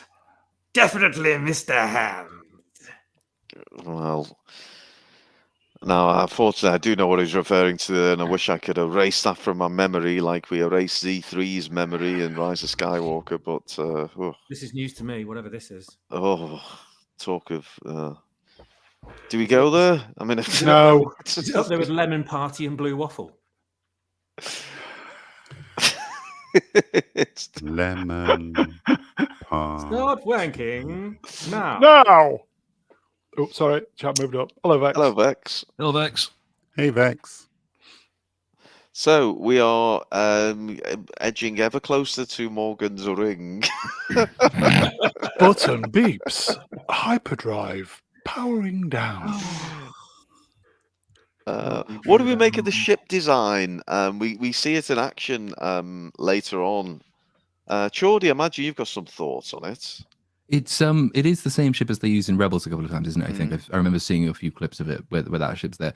I don't mind it. It's just that I'm not really sure what the purpose of its rotating central fin thing is. I don't get the point of that. Other than just to look visually impressive, I guess. I much prefer it to the fighters we're about to see, though, because they are shit. But did you think that they look like the outlines of 6 World War II Spitfires upside down? I actually didn't spot that, but you might be right. Yeah, because George originally used World War II footage. Yeah. It looks like Dave Filoni's gone out of his way to try and replicate that in yet another callback. So when you see some of the outlines of the ships, they actually look like World War II fighters. Okay, very good. They looked a little bit like a cross between a vulture droid and an N1 starfighter. Brian, you might know, is this standard Jedi mission protocol? Have we ever heard of this before? Has this appeared anywhere, or have they just made this up for this? We heard it in episode 1, where standard Jedi mission protocol is staying so far away that you lose effective comms range with the Jedi on the ground. Apparently that's a thing. No wonder they all fucking died in Order 66. Episode 1 of this show, not episode 1 of The Phantom Menace. Oh, yes, sorry, episode 1 of this show. I wonder, I thought, what the fuck is... What? Geordie's lost the fucking plot. What is he talking about? I've erased that from my memory, Geordie, so thanks for reminding me.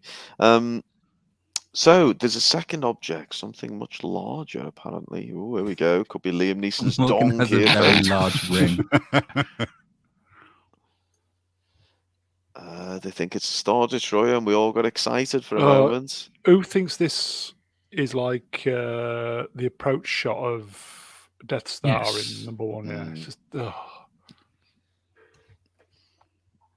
Everything is ripped off. I mean, don't get me wrong, most media is a variation ripped off from something else, but he really takes it to extremes. It's like poetry. Is it supposed to keep us happy by going, I remember? Yeah, distract us from the terrible writing. Anyway, we have ships whooshing. You are right about the Spitfires from the front view. The only difference from sort of the average World War II plane silhouette is just that they have a couple of extra bits on the side, but otherwise they're just fighter planes.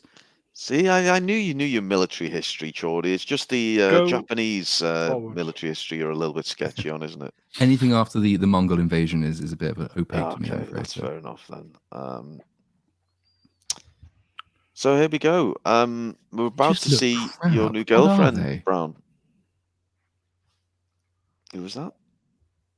Oh no, sorry, I was bitching about the ship looking crap again. But why are they even using this? It's an Imperial facility or a facility owned by Imperial allies. Could they not have some Imperial ships? They look better, they sound better, they are menacing. Oh, here she is. One doesn't blink in this scene.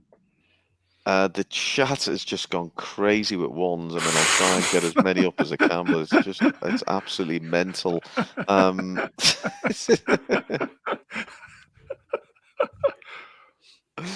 Yeah, there we go. Form an orderly queue, folks. I'm first. We're running a train on it, folks. Sloppy 15ths we're up to by this point. Having brown sloppy seconds, that's for sure. Do you think we're going to get to see who this is with the helmet off, or is the helmet staying on? What do you think? I know someone has said before that they think it's Ezra. I do. I'm seeing that now. I think it's more and more, because there's a reaction shot to something we'll see a bit later on, which again, why would you pan to this guy except for the association between Ezra and the thing we're about to see? So yeah, I can see that definitely. Now, a lot of people said, "Oh, that can't be. He's with Thrawn." But then you also forget that you see Purgils in this episode. So, and it is a migratory path. So if Thrawn's in the other galaxy, they've migrated. These ones have come back. So he quite possibly could have come back with them. Well, can we just pause just to appreciate the nonsense of this mechanical setup? So I don't know if it's in this scene or a later scene. I think it's a later scene where it's explained that there's history in the Jedi archives showing that there are hyperspace lanes to distant galaxies which were originally plotted by following hyperspace whales. And you can get there with Morgan's ring. So if that's the case, why hasn't everyone been popping in and out of other galaxies forever? It's not that hard to do. You just stick 4 hyperdrives on a ring and you follow a whale. How hard is that? No, I don't think it is. I think that ring, the Eye of Sion, is designed to capture and harness a Purgil in its center. And use its hyperspace energy in an act of intergalactic animal cruelty. To do what? So where would they be going? Where would they be going? They'd be migrating back. So... No. Where would the ring be going? Because the ring's got hyperdrives on it. Yeah, well, so if they capture a Purgil to use its hyperdrive energy. Yes. Oh, do you mean so they capture the whale? The whale provides the hyperdrive energy to the hyperdrives, and then the whale takes them back to Thrawn in the ring with the whale. That is what I'm saying. Okay, that's I mean, yeah, we'll see. Do not underestimate this show's ability to project unbelievable bullshit on screen. Do not underestimate. I love that this is what Star Wars is now. It's fantastic. May I just say, 1977. No, go back.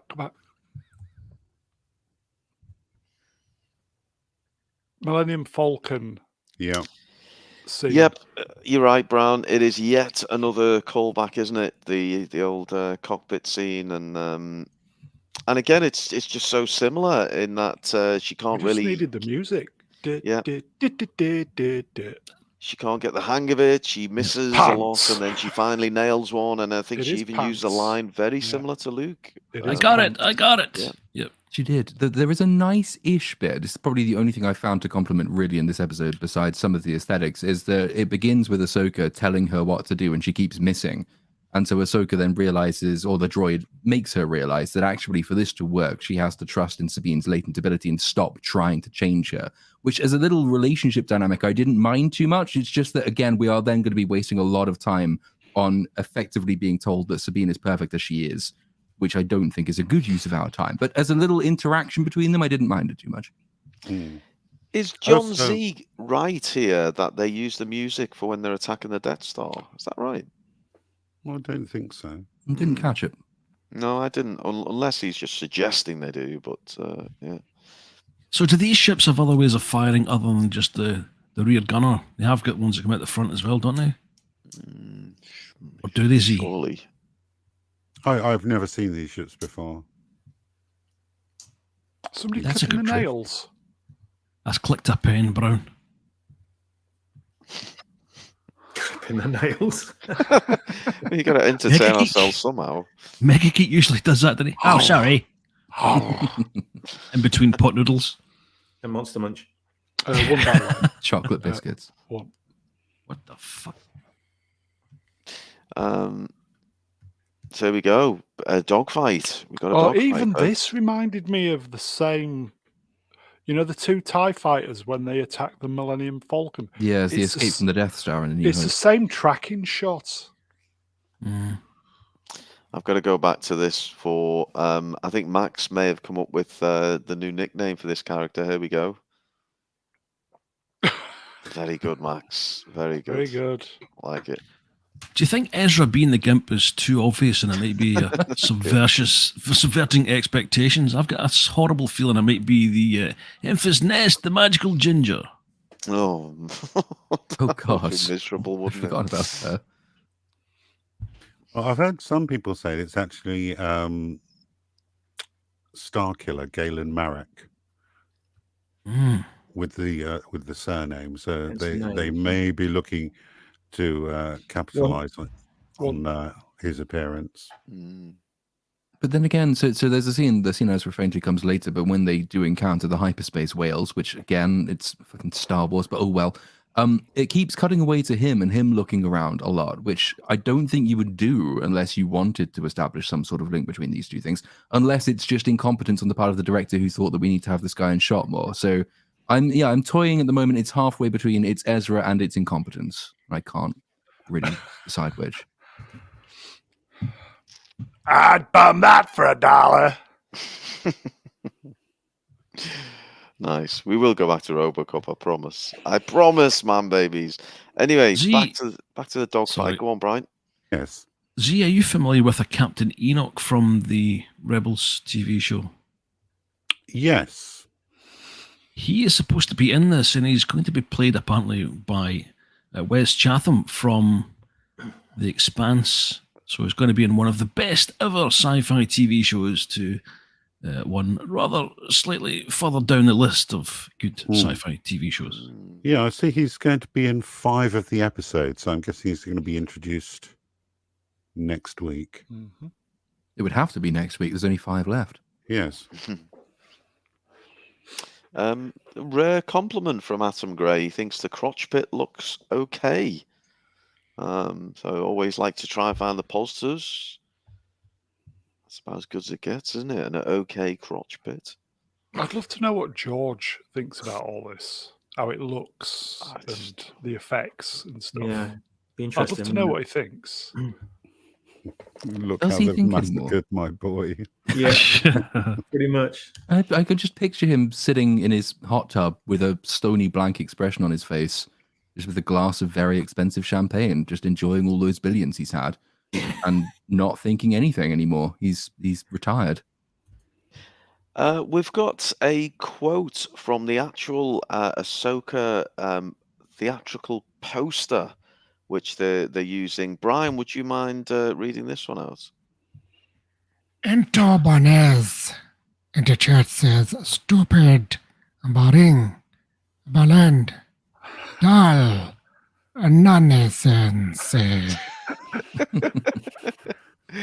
Oh, fantastic. There you go. N2. Beautifully elocuted. Is that a word? What am I trying to say, Shorty? Help me. Sorry, I missed that. Enunciated. Enunciated. That's the one I'm looking for. Just go to the what's the word I'm looking for? How ironic. The good lord. No, the other one. The thesaurus. Oh, for fuck off. Thesaurus. That's the one. The thesaurus of Ben. Just go to him every single time you need to know. Super chat from Tom for £2. Real money, folks. George drank. Oh, is that for a mention of George, or is that just a? Yeah, I think so. George. Okay. Yeah, drink. George. Take a drink. Yeah. Cheers, Paid George. real money. Cheers. Hi, George. So, space battle going on. It should really be exciting and enthralling, and it's really not, is it? It's not the worst I've seen, but it's not brilliant. Again, it's all designed to do that specific character moment, which I think is the one we've just seen, where they finally start sort of working together a bit. But the ships are just a bit incompetent. They are not particularly powerful. At some point later, they'll start hitting the ship when it has no shields, and they won't do anything. And they look, I'm going to keep going back to the fact that they look crap, and they should really be TIE fighters of some sort, but oh well. At least we're about to see somebody's ring, though, so that's something to look forward to.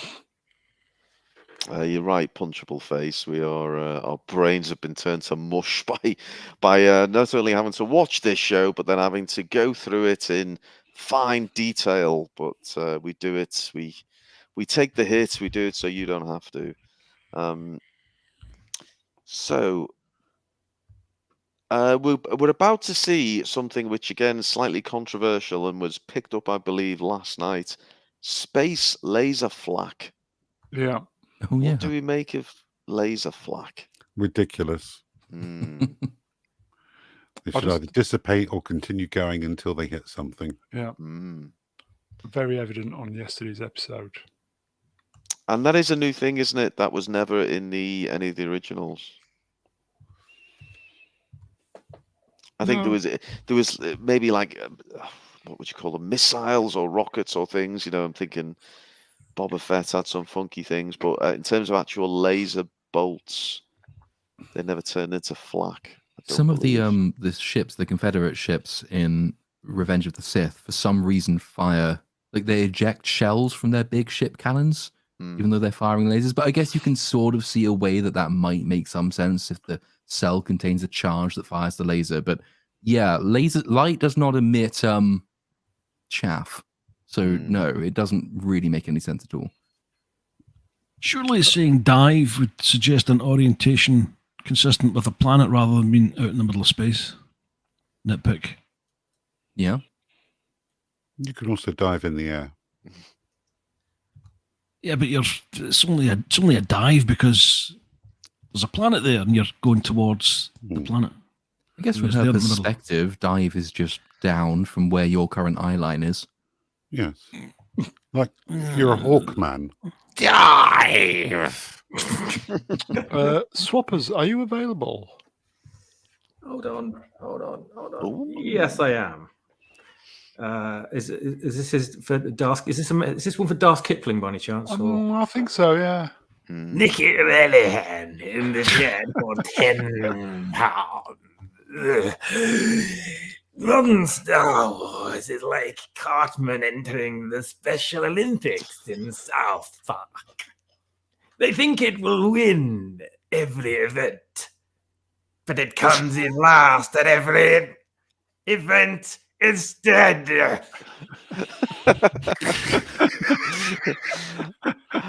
I think I'm going to insist we need an evil cackle at the end of every line you deliver like that. It's the only thing missing. Oh, I wet him. Oh, brilliant. Well, I do believe, is this Sabine actually she hit getting one. a hit? Yep, there we go. It's literally word for word. Scene. Fucking woo! I got one. Don't get cocky, kid. Don't get cocky. Vex is laying down the law. She says 172 sexy mofos in this chat, and we aren't at 100 likes. Slap a like, and I'll send you a personalized daddy message. That is in writing, and so it's legally binding. Yeah, I hope that is legally binding. You're gonna have to do it. Personalized daddy message. Oh, there you go, my babies. There was a super chat. Yeah, should we do it? Do you want to do it, mate? No, I feel as though I want. I know it takes a toll on the old vocal cords, but I really do feel I want Swappers to do it and give us a cackle at the end. He's made a lightsaber for his own back now. Yeah, he has actually. I'm going to need some gargles, some. That's what she said. Mouthwash later. Okay.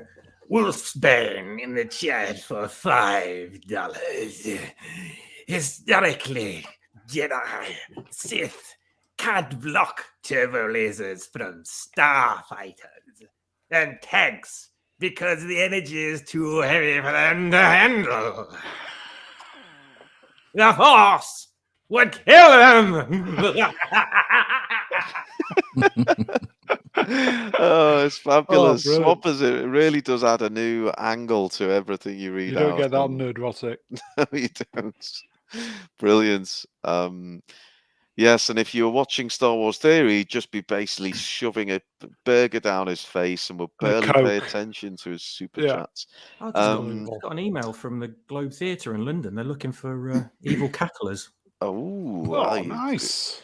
Well, So look, there- going from evil cackling to one of the finest ASMR voices on the internet. Chordy, could you do this fabulous super chat, From please? one of our regulars. From Jonathan Frost for $10. If you don't stop making fun of this show, we'll never get the highly anticipated spin-off, The Adventures of Darth Downs Cat and Chopper.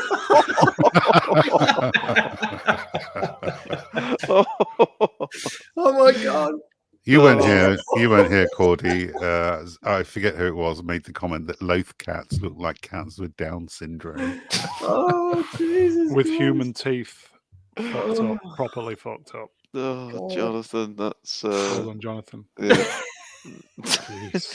That's the kind of message it would crack me up, but I dare not put it on screen. But then he forces our hand, doesn't he? So well Yes. done, Jonathan. You played your card well, sir. So encouragements from Good work. from Ahsoka and there's your girlfriend. You wish, bro. One. She's old Doesn't enough to be a blink. granddaughter, Brown, for God's sake. One.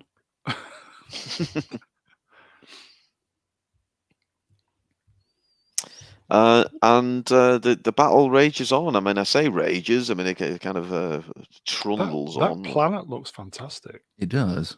But the battle only rages on because even though they arrived with, I think, is it 6 starfighters, they decide for some reason to only send 2 at a time. And why do they call them? Does it chat? Does anybody know how many aircraft or should be in a squadron? Because I they wondered say, this. Yeah. they said 2 squadrons of 3. Why didn't they just say 6 fighters? Yeah. It's a good point, Brownie. Well picked up, and we moved past it. But yeah, I did. When the first time I saw it, I did think that. I mean, It's like, you have a what? squadron as Am I- few as Am I 3. supposed to be impressed at that? Fighter What? squadrons are typically assigned 18 to 24 aircraft. Oh, Fuck what a you, joke. program. Yeah, no research on that, but anyway. And Sabine, I think, registers another hit. I And think that takes was it a double out. hit? One, by the way. We Blink, are getting motherfucker, blink! For God's sake. we're getting some suggestions from the chat that it's 12 or 12 to 24 for aircraft. So anyway, a lot Yeah. more than 3 for absolutely sure.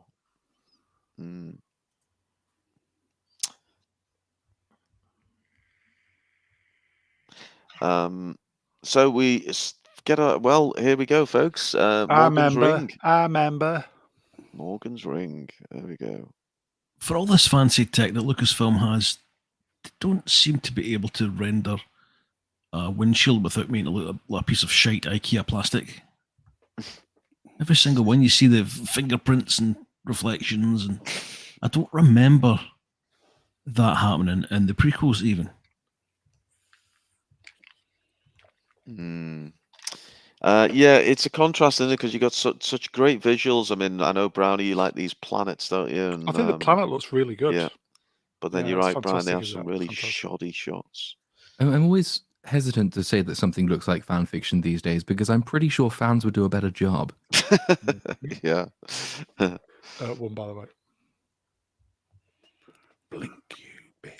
Morgan, they're entering your ring. Oh, sorry.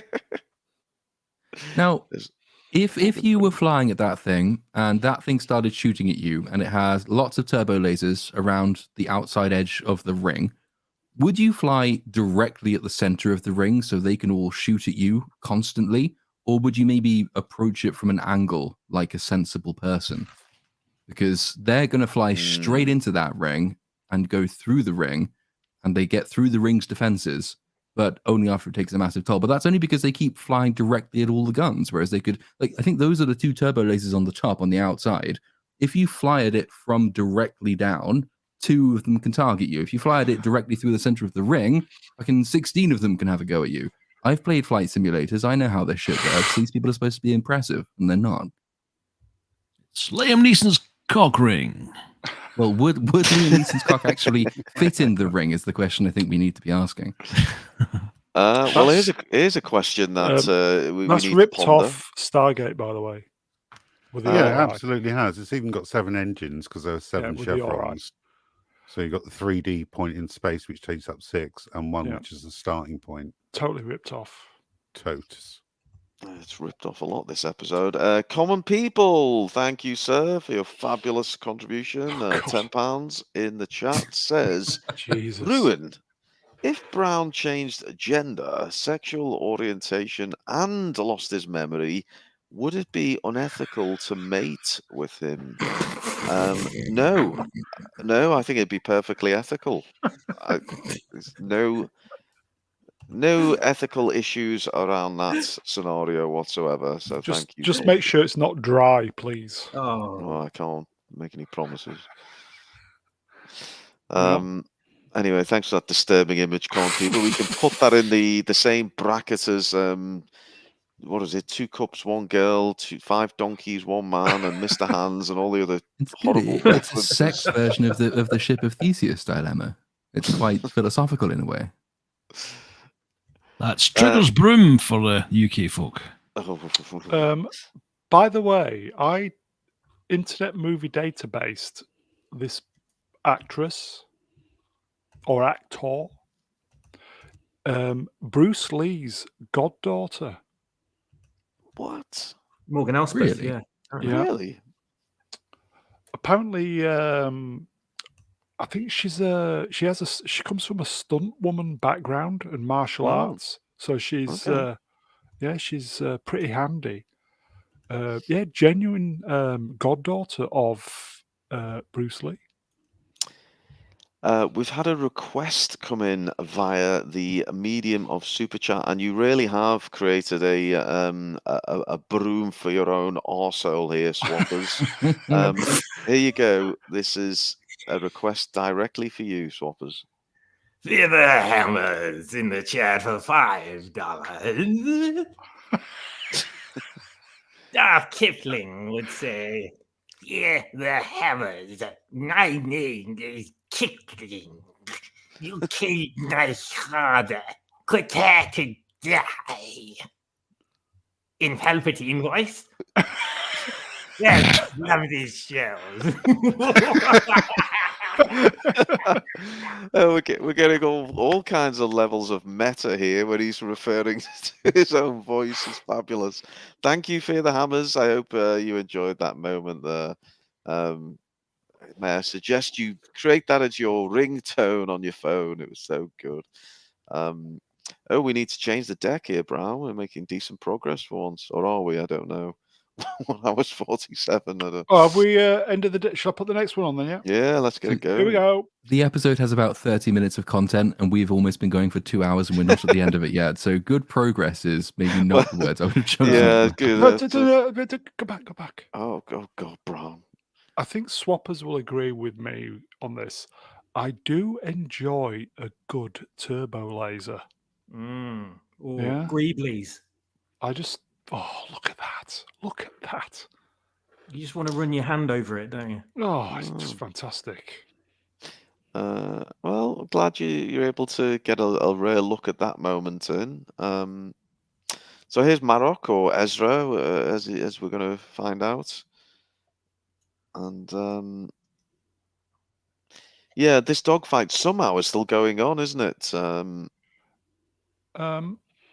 If I may, did we do this super chat? Sorry, Z. I don't believe we did. Why don't you do it, Brownie, in your great ASMR voice? Oh, hi. Hello, Obi-Wan Darkside. Hello. Yeah. Oh, yes. 5. Oh, yes. €5. Take that, Brown. Is euro real money? I don't think so. You don't get that on Nerdrotic. Would make a great merch slogan. Oh, yes.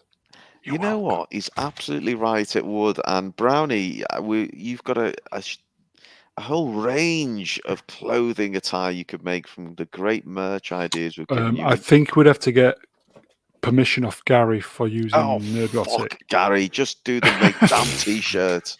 Did we do this one as well? Sorry, folks. Did we do this one? Yes. Right. Okay. Oh, It's Right, go back one foreshadowing because slide. we're about to see it. Get the super chat off the screen. Oh, sorry. Yes, sir. Yes, sir. I think we've missed it. I'm trying to, but here we go. have we not got what you want, T? Sati says, Marok, form up on my wing and wait for my signal. Just here. And he delivers the line in his electronic voice, as you wish, which is in exactly the same style as Vader in Return of the Jedi. Oh, Yeah. good spot. Which he says in Death Star 2 when he's talking to Palpatine. Yeah, which is why I think it's Starkiller. Well, you heard it here first, folks. Another nice shot approaching the ring there. That's really good, that. And there's Bruce Lee's goddaughter. 57, apparently. Okay. That puts her in the acceptable bracket for you, doesn't it, Brown? What? Breathing? Yes.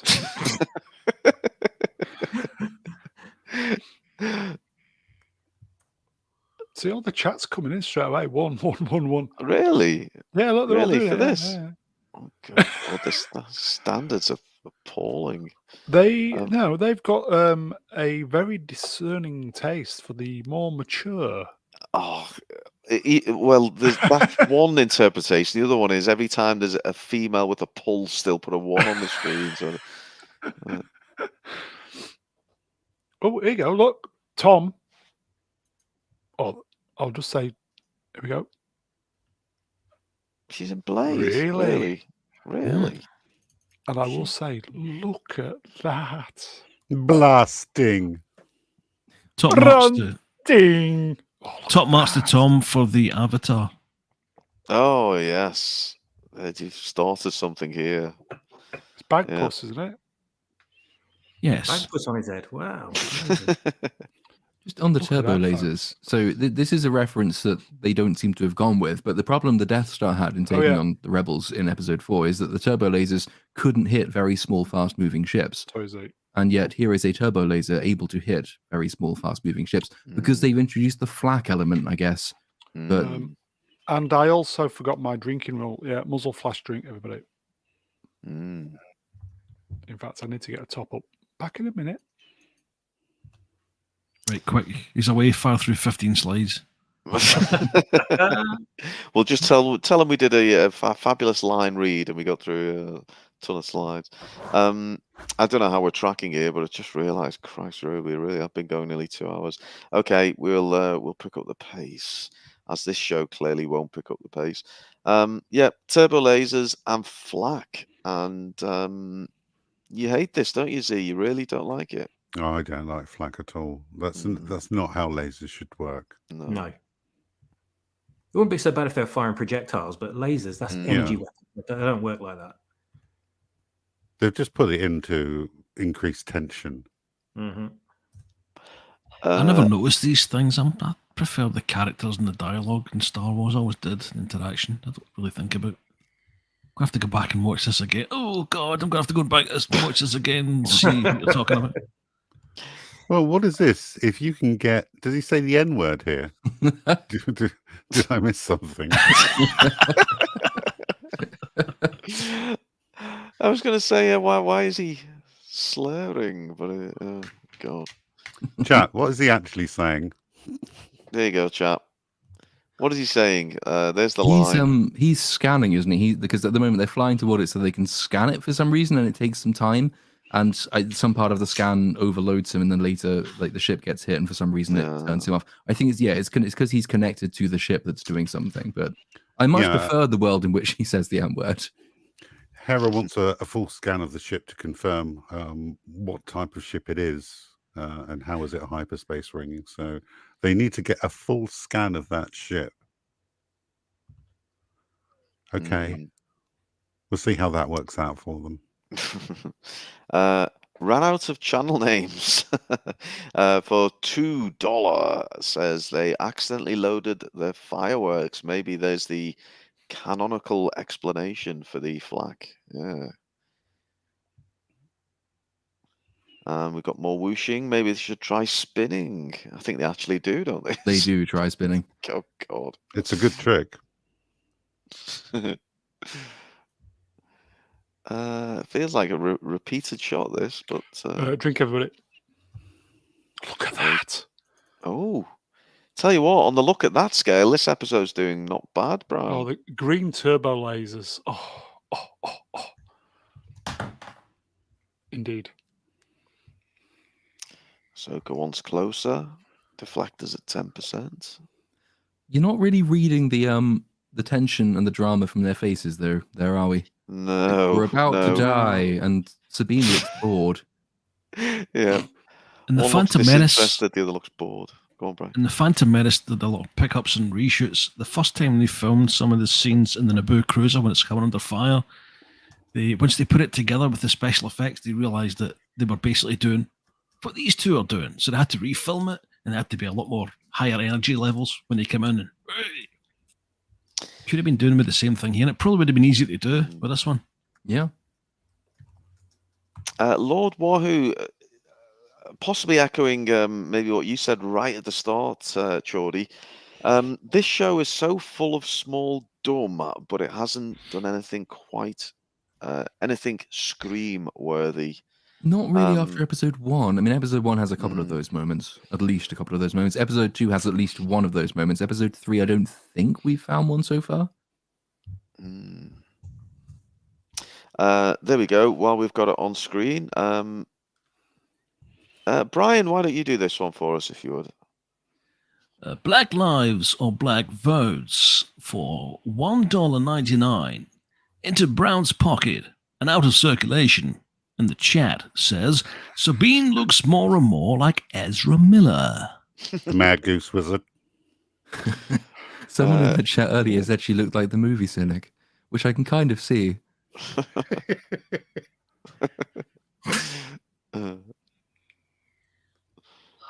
Is that stoned movie Cynic? Oh, God. I mean, this looks like the end, doesn't it? I mean, it's literally exploding cockpit here, but somehow they managed to get through this. Look at that still. Of all the three of them in there, which do you think has taken the most damage from what's just happened? Because I would have gone with Sabine. Movie Cynic. Sabine. Oh, yeah, movie Cynic. Movie Cynic. I would not have gone with Ahsoka because she just doesn't emote, and the droid looks fine. But of the three of them, it's the droid that's fucked by this.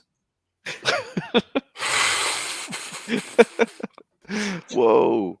I mean, yeah, Ahsoka almost blinks there. It's incredible. We almost get... Z, do the audio descriptions, please. Loud explosion. Grunting. She looks like she's smiling as well. Do you think they put the effects in post and they're digital, so she doesn't actually feel anything? I suppose no, because they'd be in danger, wouldn't they? Looks very real, though. I like the world, though, in which they are being actually hit with massive showers of sparks in a bid to provoke some kind of reaction. That would have been great, wouldn't it? Yeah. Space Come on, Dawson. Emote. She thinks she's got them, and we all kind of prayed that she had, but sadly, no. How could they be off their scope?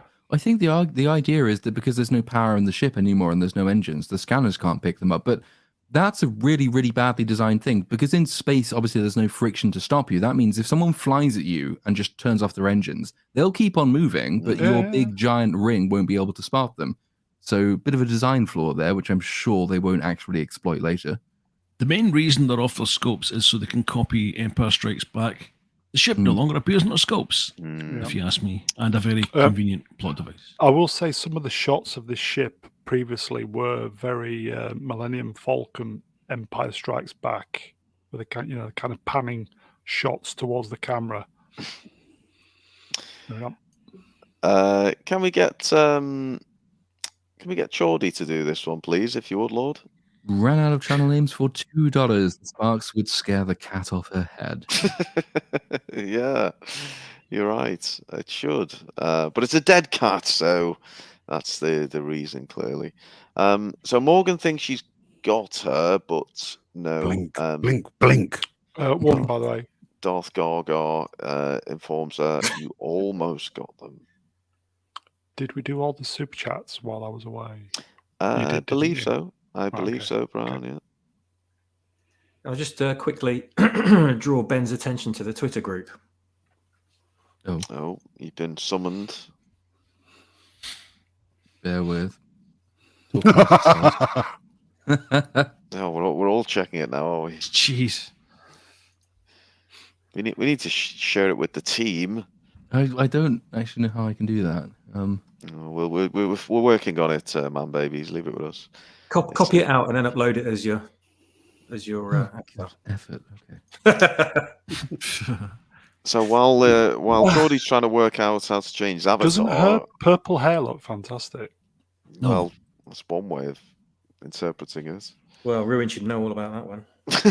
Yes. Have you ever met a woman in your entire life that has purple hair and is interesting? Phyllis, Well, Phyllis out of Coronation Street. Phyllis, you've met No, her? no, have you? real women. No, Grant. no, I haven't. But it's Star Wars. just visited the Twitter group. That's brilliant. Okay, so the dogfight continues. It might continue to next week at the rate we're going. One, by the way. She's great, isn't she? She's very intense. I will say, even the the crotch pit shot. Go back one. Oh God, we're going backwards. Well done, Yeah. Ben. Looks It is like down. looks like World War II. Yeah, it does. You know, like Dunkirk. You know the scenes from inside the fighters in Dunkirk. Yeah, Mm-hmm. very good. Did I not literally say that half an hour ago? Yeah, but yeah, no, but you said with the planes, didn't you? The exteriors. There we go, folks. There's we're now closely getting our team towards full complement of cats on the heads. Awesome. He looks Very rare occasion where my head is resplendent. that close to a pussy, but you know, that's happened from time to time. Oh, brilliant. That's brilliant. Yeah, excellent work. Nope, don't remove from stream. We need to exit solo layout. There Come we on, go. get it together, Ruin. I know it's Come okay. on. I know. There you go. So they are hunting them down. They've got no weapons, no defense. Huang is out of action. They're really in a hole. What could they possibly do to get out Grunt, of that's this? what. Why was Playing. why Oh was God, this here we bit- go, folks. underneath Here we this? go. It's the Anyway, money shot. My we go, God, indeed. the suspension of disbelief went out the bloody window with this, didn't it? This is not how space works. Jeez. Now I Oh, know good. Z particularly was irked by this scene. So Z, why don't you give it both barrels? What's your problem with this? Well, there's a YouTube video online called Zero Gravity Gymnastics by Sean Johnson, where a load of people go into a zero-G environment and try to do acrobatics. Do you know how that turned out? Badly. Not Very, well. very badly. But she jumps around like she's a fucking jack-in-a-box on dry land with gravity intact and everything, and momentum not being a thing at all. But this really irritated me a lot. Possibly my most hated part of the episode. Does she have magnets in her boots? Because when she runs along the yes. top of the ship, I'm thinking that's And- not good. And it doesn't help because this feels like it was completely ripped from Star Trek First Contact. Yeah. Is there Totally. also an episode, though, of the Clone Wars? I vaguely remember there's an episode where they are trapped in a similar situation and Plo Koon gets on the deck of the ship on the outside That and is starts very jumping true. around. But when you see it in live action, it looks incredibly stupid. She's on the wing. Yeah, with disbelieving voice. Nikki Relahan for $2 says Family Guy does better Star Wars, and you know what? You're absolutely bloody right, Nikki. Certainly better written. And our old mate ran out of channel names in capital letters. It is. For $2. Star Wars is saved. Here you go, Sure, Ruin. he's While you're big up. ironic. Oh, bring it Oh, back sorry, that was round. me. Sorry, I'll do it. No. Sorry, that was me. Go on. You want me to do it? You want me to carry on? Yeah, well, yeah. Padawan for some R-rated $5 says, Ahsoka arousing my geriatric fantasies with those space diapers on a rubbery headpiece. Oh, wow. That's I almost feel like we need to can we go back to the there it is. Yes, that's now actually this made me I'm glad you draw my attention to this. This actually made me laugh out loud because this is supposed to be a moment of heightened tension and urgent action required. Yet Ahsoka, how long would it have taken to get into this rather closely fitting suit and a helmet which is perfectly sculpted to fit the dead cat inside? It couldn't have been quick, could it, to get dressed like that? I mean, it takes me 15 minutes just to get out of bed and put some pants on these days. I don't know how Ahsoka managed this, but shoving the tendrils in each fucking slot. I can only think this is possibly done for the merchandising. Because why else would you have this ridiculous setup? I mean, think about how hard it is to get the corners into a duvet when you've had a few. Never mind rocking it on a starship. Yeah, it is very bizarre. But anyway, they've seen it on the wing. At this point, Z is smashing his domed golden head onto his table, and she's going to distract them by fucking around on the wing. Here you go, folks. Bang of Hostman. How does the lightsaber even ignite in a vacuum? That's interesting. Well, the lightsabers ignite insofar as there's no spark. They're not like big cigarette lighters. They are energy beams. So I guess that would work. Otherwise, because if lightsabers wouldn't work, then laser guns wouldn't work in space. My bigger problem with this is why, of all the things to be shooting at on a ship that you want to destroy, which has no shields and which isn't moving, would you aim at the Jedi? Because if you destroy the ship, then everyone's dead. That seems like a much more sensible course of action. And then you see this, and then all reason goes out of your head entirely. Because what the fuck is going on? Well, she's doing a cartwheel in space, and obviously the momentum of her ship is at a complete and utter standstill. Otherwise, she'd be sucking vacuum right now. This is the moment where, I mean, it was a pretty boring episode, but when it got to this, it did make me laugh. I mean, I don't think that was its intention, but the ship is moving. It's ripped. ridiculous. Also ripped from Rise of Skywalker, Rey in the desert scene. Yep. Doing the ridiculous jump. Yeah, she kind of chops the wing in half, doesn't she? I think. Is this a low point for Star Wars then? Oh, I don't know if it's the lowest, but it is pretty low. Yeah. Some of the chat who I don't know how many of the chat. Do me a quick favor. Let me know if you are watching Ahsoka, or alternatively, let us know if you're just watching these streams. I'm intrigued to know if you're watching Ahsoka for real. Can you put? We need like a code word they can use. Why? Can you use cat as the code word if you're watching it for real? If you're not and you're just watching our stream, can you put? What else can we use? Lesbo. So cat if you're watching it for real and then enjoying our breakdowns, and Lesbo if you're just enjoying our stream piss takes. So we'll keep an eye on what's coming in the chat. Cat via Jack Sparrow. Mostly cats. So there are people are watching. Black lives are black votes, Lizzo. This is awful. Smilex says, cat up to now, but Lesbo after this episode. Out of context, that's just a wonderful contribution. Thank you. I love it when the new people turn up as well. Do you? It's a thing of beauty seeing new people.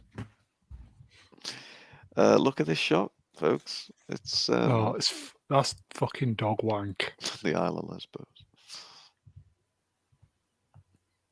But it works. She takes out some ships, and we almost get some emotion from Sabine here, don't we? Hello, no. hell? What?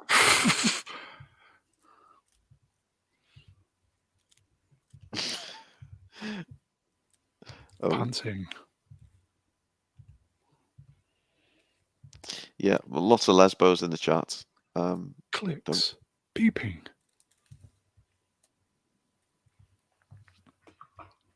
I got it. I got it. Great kid.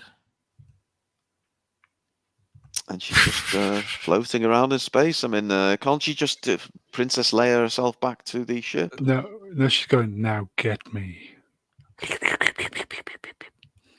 Major Tom. More. Oh, there she is. No blinks. One.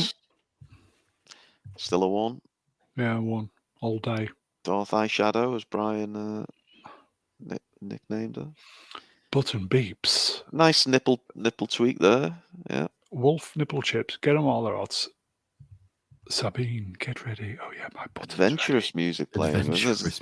What's this? The Indiana Jones theme, or what are we Da, talking da, about? da, da, da, da. It's always. Still- I've always wondered if this is for deaf people. How do they know what adventurous music sounds like? Mm. Do they make it up in their head? How does that work?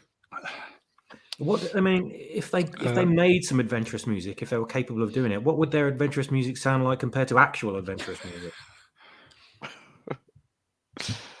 I'm going to find some deaf people and ask them. Get them on the stream. That might be difficult. Go, go, go. So we managed to get her back on the ship, and but this that damn space battle still going on. Can you believe? Oh. And at this point, they're now descending towards the. I know. It's the things we have to go through, Brown. They are descending towards the planet now, aren't they? And she is. One. She is really persistent. This girl, isn't she? Moving on. More green lasers for you there, Brown. I don't think that's technically a laser muzzle. Looks good though. It does. Apart from Ahsoka's spacesuit. Oh, sorry. Right. No, go, Brian. So apart from Ahsoka's race suit, a spacesuit, even. Fuck's sake. Predictive speaking tonight. Brown. Yes. Like, I was so desperately trying not to say Ashoka. I said Ashoka every time on the previous Ahsoka. stream. And the reason I said Ashoka is because of an Indian restaurant that's round my way. Really? And I see that name and I cannot say it properly. Oh, you're having a Ashoka, weren't you, Brian?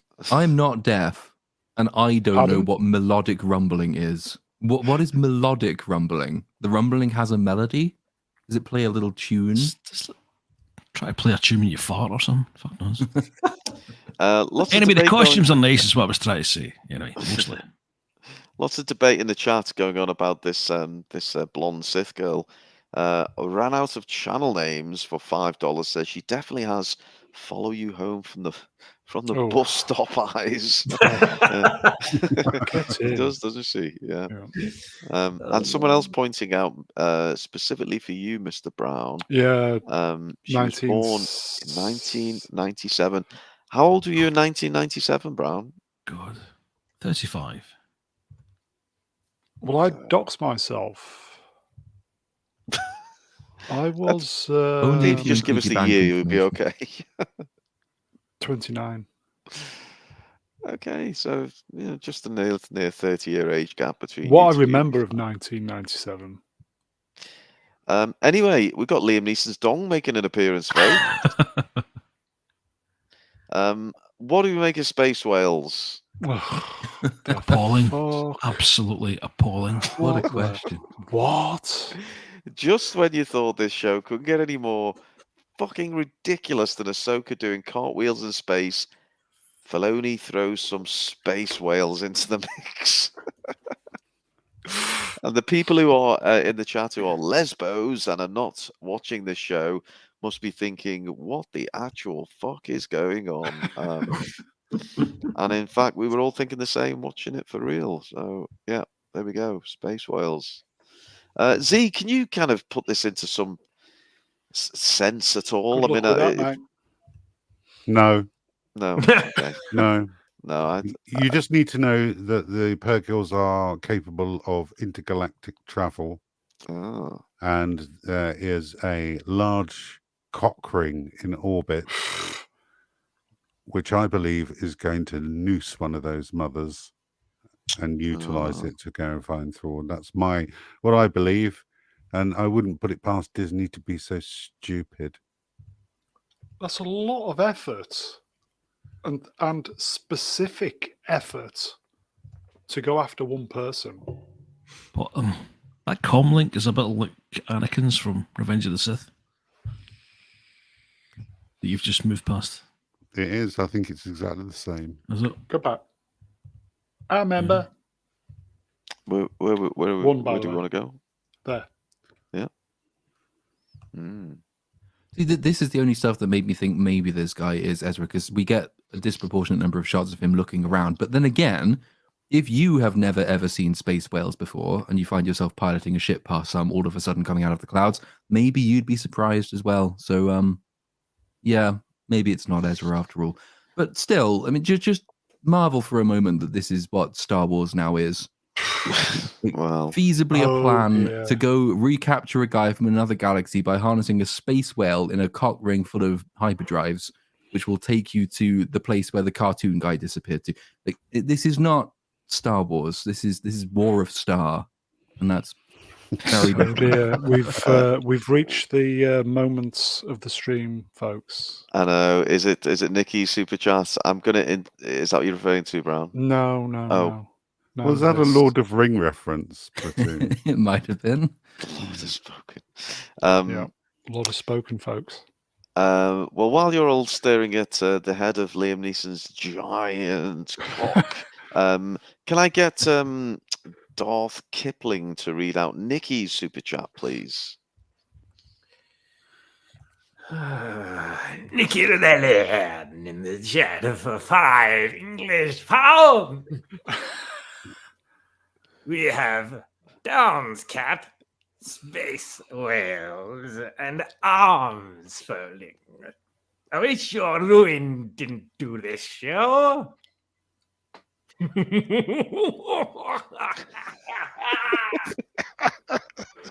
Ruin's pissed off he didn't think of it. I am. I'm devastated. I mean, it's like a wet dream to me, this stuff. It's all just so piss-taking and random. It really is. I mean, it's almost up there with the fucking iron scene and the milking of the fucking space cow. It truly is. You available for a newbie, please? Yes. Oh, is it the one on screen now? Yeah. Oh, sorry. Right. Okay. Yes. J-Jag. We'll go with that. 400. Star Wars episode used to be good. Yeah, it did used to be good. Yeah, that would have been a more appropriate title for the episode. Yeah. So we have a space battle continuing in and around these, as Max Vroomfondel says, space fucking whales. Yeah, indeed. Well, at least there weren't dolphins. Anyway, moving on. What's that say, Brown? Purgle whales. It's the name of the species. Except that the whale is wailing noise. So they've unironically accidentally done the whale wailing pun. Look at the cat, though, on her head. Well, Flopmeister, although he's currently a lesbo, he's now debating becoming a pussy. So he's thinking of starting to watch this show. So do let me know if you are currently a lesbo, or you're thinking of becoming a cat, or if you are indeed a cat. Have you had enough of being a cat and you're now going to turn lesbo? I've seen a few people in chat, or at least a couple of people in chat, compare these to the giant, say, like worms, the one in Empire Strikes Back. basically cool. drawing a comparison. Mm. Don't know when you last watched Empire Strikes Back, but the giant worm doesn't travel through hyperspace and become a significant plot point. So that's one reason that the two things are not exactly comparable. There's an element of suspension of disbelief that comes into this. Maybe you can't suspend your disbelief for giant worms inside asteroids. I didn't mind that too much. Hyperspace whales that are also incredibly plot relevant that will be harnessed to go to different galaxies, I think is a little bit less believable than that. So that would be my pitch. There's always some comparison they pull up with completely stripped of context. Look, it's the same. Look, it's exactly this. Oh, God. Who does her fringe, man? I mean, I'm not exactly a hairdresser, but that's a bad fringe. Oh, yeah, she needs some bangs there, doesn't she? Don't. Iceman makes a good point. He says Disney Plus wishes people watch the Ahsoka like man babies watch Brown streams. Oh, and, get in. Cheers. There Chin we chin. go. Yeah. Maybe that's how they're fudging the stats, Brownie. They are incorporating the people watching your streams and Yeah, classing that as we've got people... 1.7 million people watching this at the moment. Fabulous. There was one show, was it earlier this year or late last year? Was it Velma? I think it was Velma even, where they were counting impressions in a very, very broad sense in order to portray the show's popularity. But it turned out impressions just meant people looking at tweets about the show. Yeah. And then they sold it. It's like, this show generated X number of impressions. Yes, but most of them were shit. So don't champion those. I bet you all can't wait to run out to the local Disney store and pick up your Ahsoka in blue space With the uniform. matching cat. Yes, with matching cat and there's a lot of size. Fuck, this is shit. Oh, the robots. Well, this lucky bastard managed to miss it all. I mean, we had to go. How could they make anything that could be exciting just so fucking banal and boring? And is it because we're just not invested in it at all? So we does this sum it up? A sigh. We almost died. The two should surely not be in the same scene. It's no, you're right, Bran. It helps when it doesn't help rather when you have actresses who can't emote, or won't emote, or not directed to emote. This scene here, you know, the cliff face with the red trees on top. It's ripped off one of the Star Trek films. I think it's the second one, Into Darkness, the beginning of Into Darkness. Oh, yeah. Trees reminded me of the weirwood trees in Game of Thrones. Exactly the same colouring. There you go. Yeah. Looks like the close-up of when you had your arse operation swappers, doesn't it? You know, the doctor sent you those photos you put in the chat. Powering down. It wasn't my arse, it was my ball sack. Thank you very much. Well, yeah, this bit doesn't make a huge amount of sense to me. So the droid has got the scan. It needs to do loads of work on the scan in order to figure out what they've just scanned. But because they want to hide from the ships that are pursuing them, they decide to power the ship down. They also decide to power the droid down. And I was going back to that scene in Empire Strikes Back when they're on the back of the Star Destroyer. I don't think they turned 3PO off to hide from the scanners. I don't think they've ever turned droids off in order to hide from scanners before. I think they turned him off because he was annoying them. N2 Bones, this is a very good point. I've said this previously. You people should check out the new action figures shown for this show. I don't know who on earth is going to buy them. And this is, I feel sorry for the companies who pay good money for the licenses and they're just going to go into landfill. Poor Hasbro. Nobody's going to buy this shit. What does it mean, you people?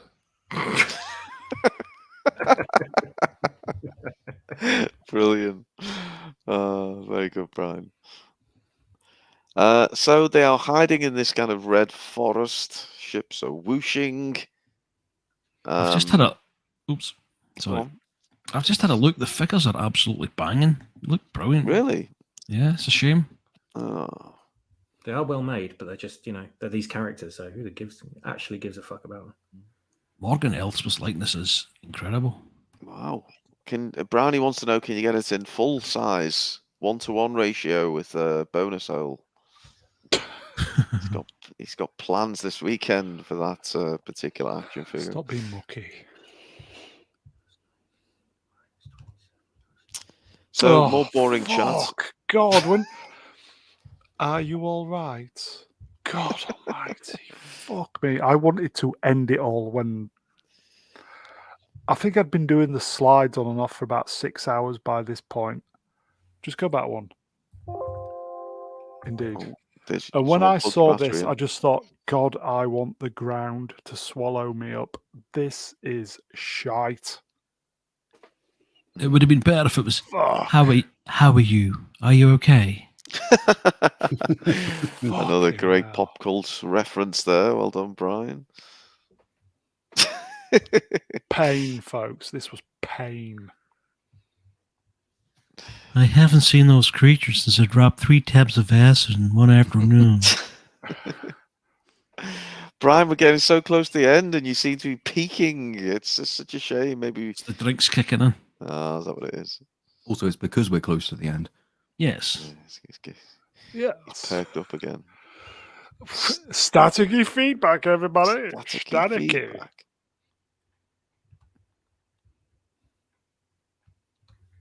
And there's Morgan's ring. And the robot explains that it's still under construction. More exposition, tons of it. Just suck it up, folks. There's tons of it. Let's get that off screen. Exposition. And they're just waiting for the completion, the final hyperdrive unit or something like that. Some utter bollocks. Unless they're just looking for a paycheck, you think someone with Rosario Dawson's experience and age might just say, look, this dialogue's crap, and suggest a few different lines. Well, perhaps she wants a new wing on the mansion. Yes. Like Michael Caine with the Swarm movies. Oh, yeah. The movie was terrible. I haven't seen the movie. It was, by all accounts, it was terrible. But I have seen the house that the money for it bought, and that's fantastic. So basically, are they setting up? Chordy, why don't you explain for us? Are they setting up? This is the means by which we'll find Thrawn and/or Ezra. Is this what this is basically? Yeah. And they've cleverly, in inverted commas, done it so that the ship, it's not yet complete, but they do have all of the parts. It's just that they're still putting the last hyperdrive in place, which is why they haven't done anything with it yet. Otherwise, you'd have arrived and said, well, why is it still here when it's already been made? So that's, that's competent writing. One instance, the thing exists there for a reason in this time and place. I'm not sure about this harnessing the whale thing, though, because the hyper rings didn't need a whale. Oh, well, hang on. No, change my mind. Because they did have to have a ship in the middle to provide guidance, didn't they? Yes. So, actually changed my mind again. Yeah, I think you're right about the hyperspace whales. Because in the prequel trilogy, the Jedi Starfighter would go into the center. Yes, and then harness itself to the hyperspace ring. Because the only thing that would make me think, well, maybe they don't need that, is that they do have the map, so the map provides the guidance system. But then what's the thing that goes into the middle of the ring? There must be something in there. It's big enough for a whale. But then again, it's also big enough for a Star Destroyer, maybe? I don't know. Well, yeah, I mean, I also think it's, a bit of a coincidence that they happen to be on the migratory path of the Purgils, and there are Purgils there, and you have this thing here. It just seems a bit too much of a coincidence. Hopefully I'm proved wrong, and this series isn't that stupid, but that remains to be seen. It might, because the whales could just be a callback. It's just, that this is another excuse for us to say that I saw these creatures when Ezra disappeared, and given that we're going to Ezra, it's sort of thematically linked, because whales are now classed as thematic links. I don't know, but no, I think you probably are right about the whale, but I'm just trying to desperately find ways we are not. Would Lizzo fit in that ring? No. I don't think she would. Break the ring. Ruin, did we do this? Oh, we absolutely didn't, I don't believe. So, Brian, why don't you pick one of your favourite accents to do this little doozy? Hooligan S3 in the chat for $9.99. The Force is Felonia. Another T-shirt for you there, Brown. This one. Me? Oh yeah, we yeah. we did do that one. I But tend to stray away from the ableism. Nikki, hi Nikki. Oh God. You're doing it again. Oh God, I'm getting moist. Nikki Rellahan for £5. Real money, folks. We have Downs cats, space whales, and arms folding. Are we sure Ruin didn't do this show? And yes, we've done this super chat before. Yeah, but no, Nikki, have this one on me. Oh, I don't know. I think we haven't done this one though. Kippers, I think. Oh, no, Kippers. Kippers. Yeah, let's break Kippers. Go on.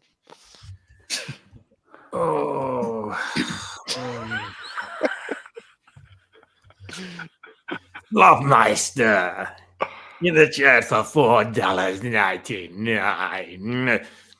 Throw you guys some Medica F yeah money.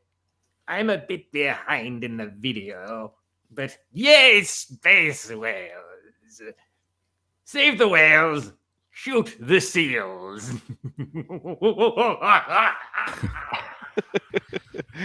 It's just occurred to me, doesn't EVAP has a cosmic chicken in its lore? And I don't think cosmic chicken and space hyperspace whales are actually that far apart.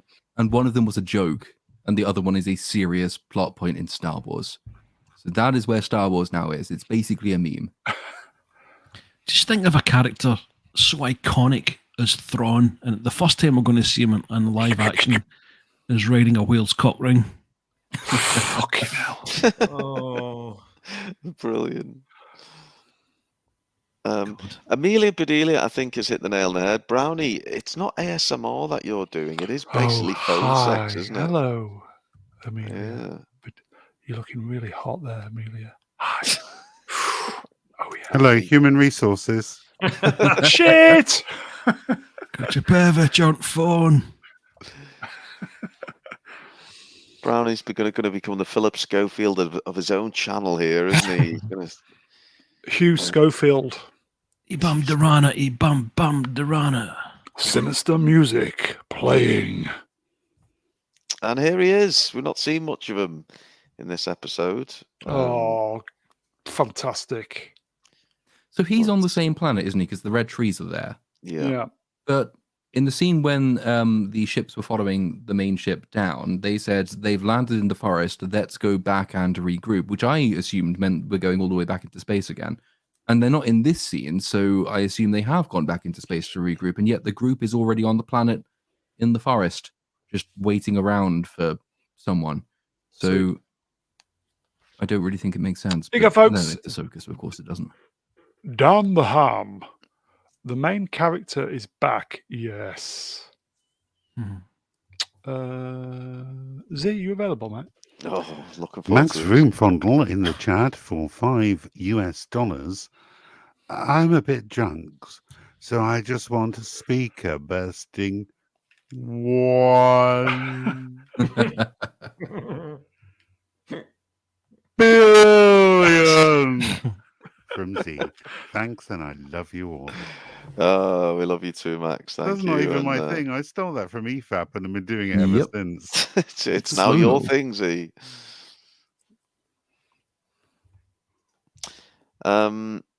Yeah, he's great, isn't he, Ray Stevens? Yeah, brilliant. Rest in peace, mate. Rest in peace.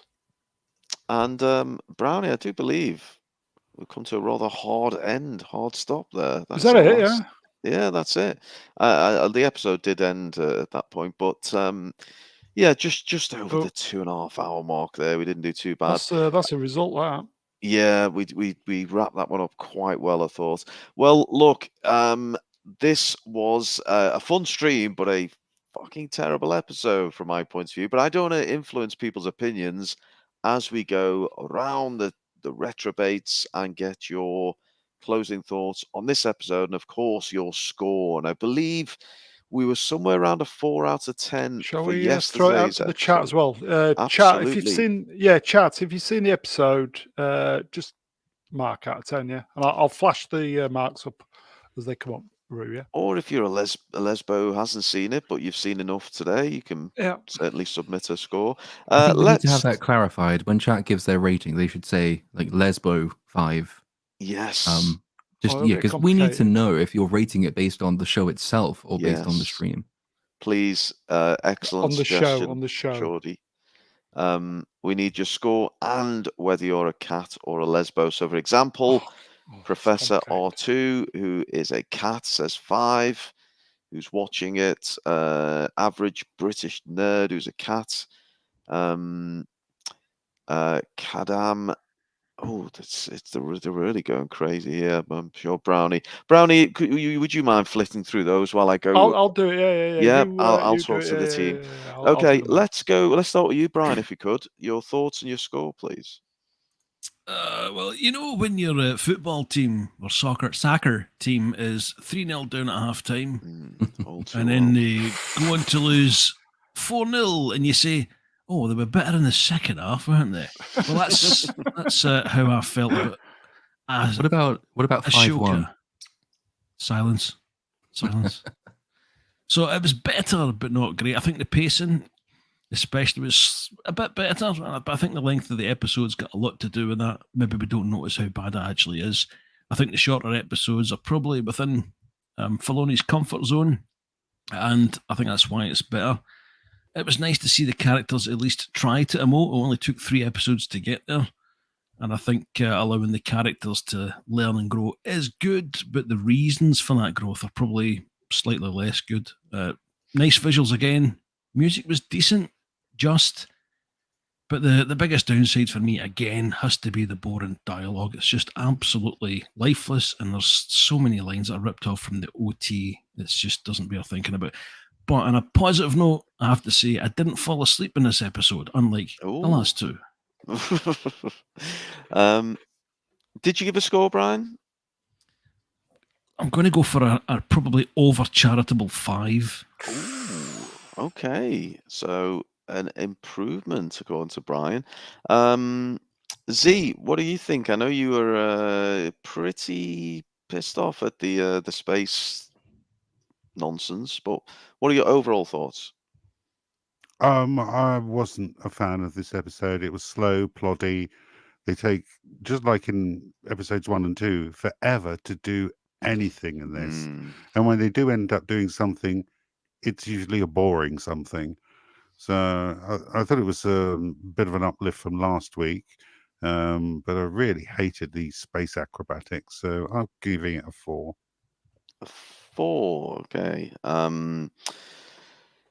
Let's get Emperor Kipling. Although you don't have to do it. Deliver your verdict as Emperor Kipling, Swappers. I'm sure your box is about to give out. Thoughts and score, Swappers. Yes, thank fuck for that. Anyway, I'd give it about. I was going to give it a 5, and then it dropped to a 3 after that spacewalk bit. It just jumped the shark for me, jumped the space whale completely. And I just thought, well, they clearly don't really care about such details that George Lucas used to. So that if they don't care themselves, then they can't expect us to care. So I'm finding it very, very difficult now to keep going forwards, caring about this. On the plus side, though, thought some of the visuals were good. The visualization, the live action percolators were quite interesting compared to the how they were in 3D animation. I thought that was all right. Music again, like Z said, is pretty good. Not really many complaints there, but the references and callbacks are getting annoying to me. It's like that they know they don't have a good show, and they're just relying on these little tidbits for the older fans to keep them interested. It's like Dave Filoni saying, "Yeah, I know my show's shit, but look, communicators, yeah, come on, we'll have something else next week." It's just like, come on, Dave, you can't pitch us on that anymore, really. Again, it's becoming really difficult to care about this show. It was already, but if it wasn't for us covering it, I would not watch anymore. It just would not have any interest in me whatsoever. Even finding out the hidden identity of this mysterious character who we're all supposed to go and supposed to throw fans into a frenzy of like searching online for clues and God knows what else to try and figure out who the identity is. And probably at the end, it's just going to be like, who the fuck is that? Who cares? I don't care. Apparently, it's got something to do with the name and everything's got something to do with Arthurian legend. If anyone wants to go and look that up, but I heard about it today. Stargate again. Yeah, I heard about it today. That was something. Yeah, so that might further reveal the identity of the character. But yeah, that's my verdict is now. It was a 5, but it just dropped to 3 because of the whale jumping. Thanks, sadly. Okay, and Brownie, could we get your thoughts and score, please? I would say it looks great.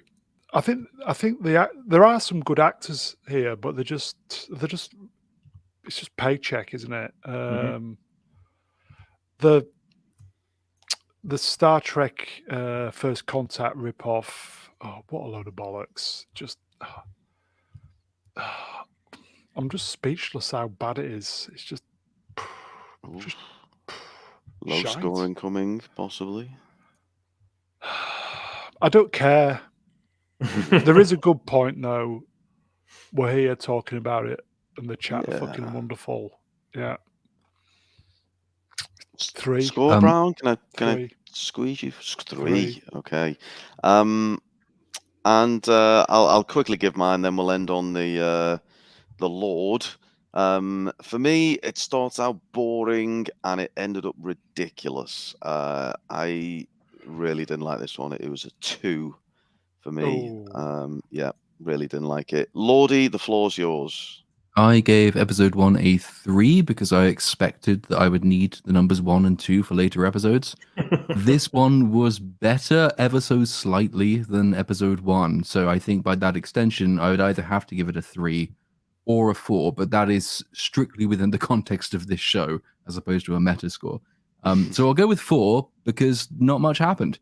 So nothing too much went wrong with the exception of the terrible acrobatics in space and the possibility of hyperspace whales. Since hyperspace whales being attached to cock rings hasn't happened yet, though, I'm not going to judge the show badly for it. That's what numbers 1 and 2 are going to be for later on, I'm sure. So 4. We'll go with 4. Okay, so we've got a bit of a range there, but not really. It's just a range down the lower end of the scale for a 2 or 3, I think a couple of 4s. Who gave the 5? Someone was quite generous. Was it you, Brian? Me. Brian. Yeah, someone's almost a. I don't know. For some reason, the number 5 is stuck in my head today. I can't think why. Well, it's just. Oh, I'll shut up on that point. Moving on. Moving on quickly. For your sake, we'll move on. Well, that's a wrap, folks. If you joined us for both nights, particularly, we thank you for your company. Chat, you've been absolutely fantastic, as always. I just want to thank all my fellow retrobates, starting with not Brian. Thank you, Brian. Cheers, Ruin. Thanks also to Lost Cord, Brun, Z, Swappers, and of course, the chat. Thank you very much, folks. Cheers, Brian. You really did come alive towards the end there, unlike this fucking show. Z, thank you, sir. Thank you very much, Ruin. Thank you, Brown, rest of the panel, the chat, and everybody who owes me money. Thank you very much. Emperor Kipling, you've been awesome tonight. Thank you very much, Ruin. Yeah, it was good fun. Thanks to everyone on the panel. You're all awesome. The chat's fucking great. My God, what entertainment. Yeah. What entertainment. Far better than this show. And well done, Ruin, because you're bloody great in these. Oh, thank you, mate. And thank you to my old mate, Lord Chord. Great to have you on with us tonight. Always a pleasure. Good fun as always. Excellent. And Brownie, I gave you the closing send off, if you would. Chat is wonderful, but they know that. The panel is wonderful also, but I will say absolutely top work from Mr. Ruin Ahsoka Johnson. Well done, sir. Oh, I think that is it, isn't it, Rue? That is it. That's us. It's a wrap until this time next week for Ahsoka. Obviously, there's more going on the Brown Alliance channel in the Please meantime. leave a comment, folks. Yep. Leave a comment, like, thumbs up, subscribe, We all need the to do rest of it. You know what RoboCop. to do. People are asking for it. Oh, RoboCop. Yeah. Act RoboCop. 3. Yeah, we're gonna work on a date for that. Until next time, man, babies. Stay safe and may the Force be with you. Goodbye. Cackle us know- out. Cackle us out, swappers. Timing.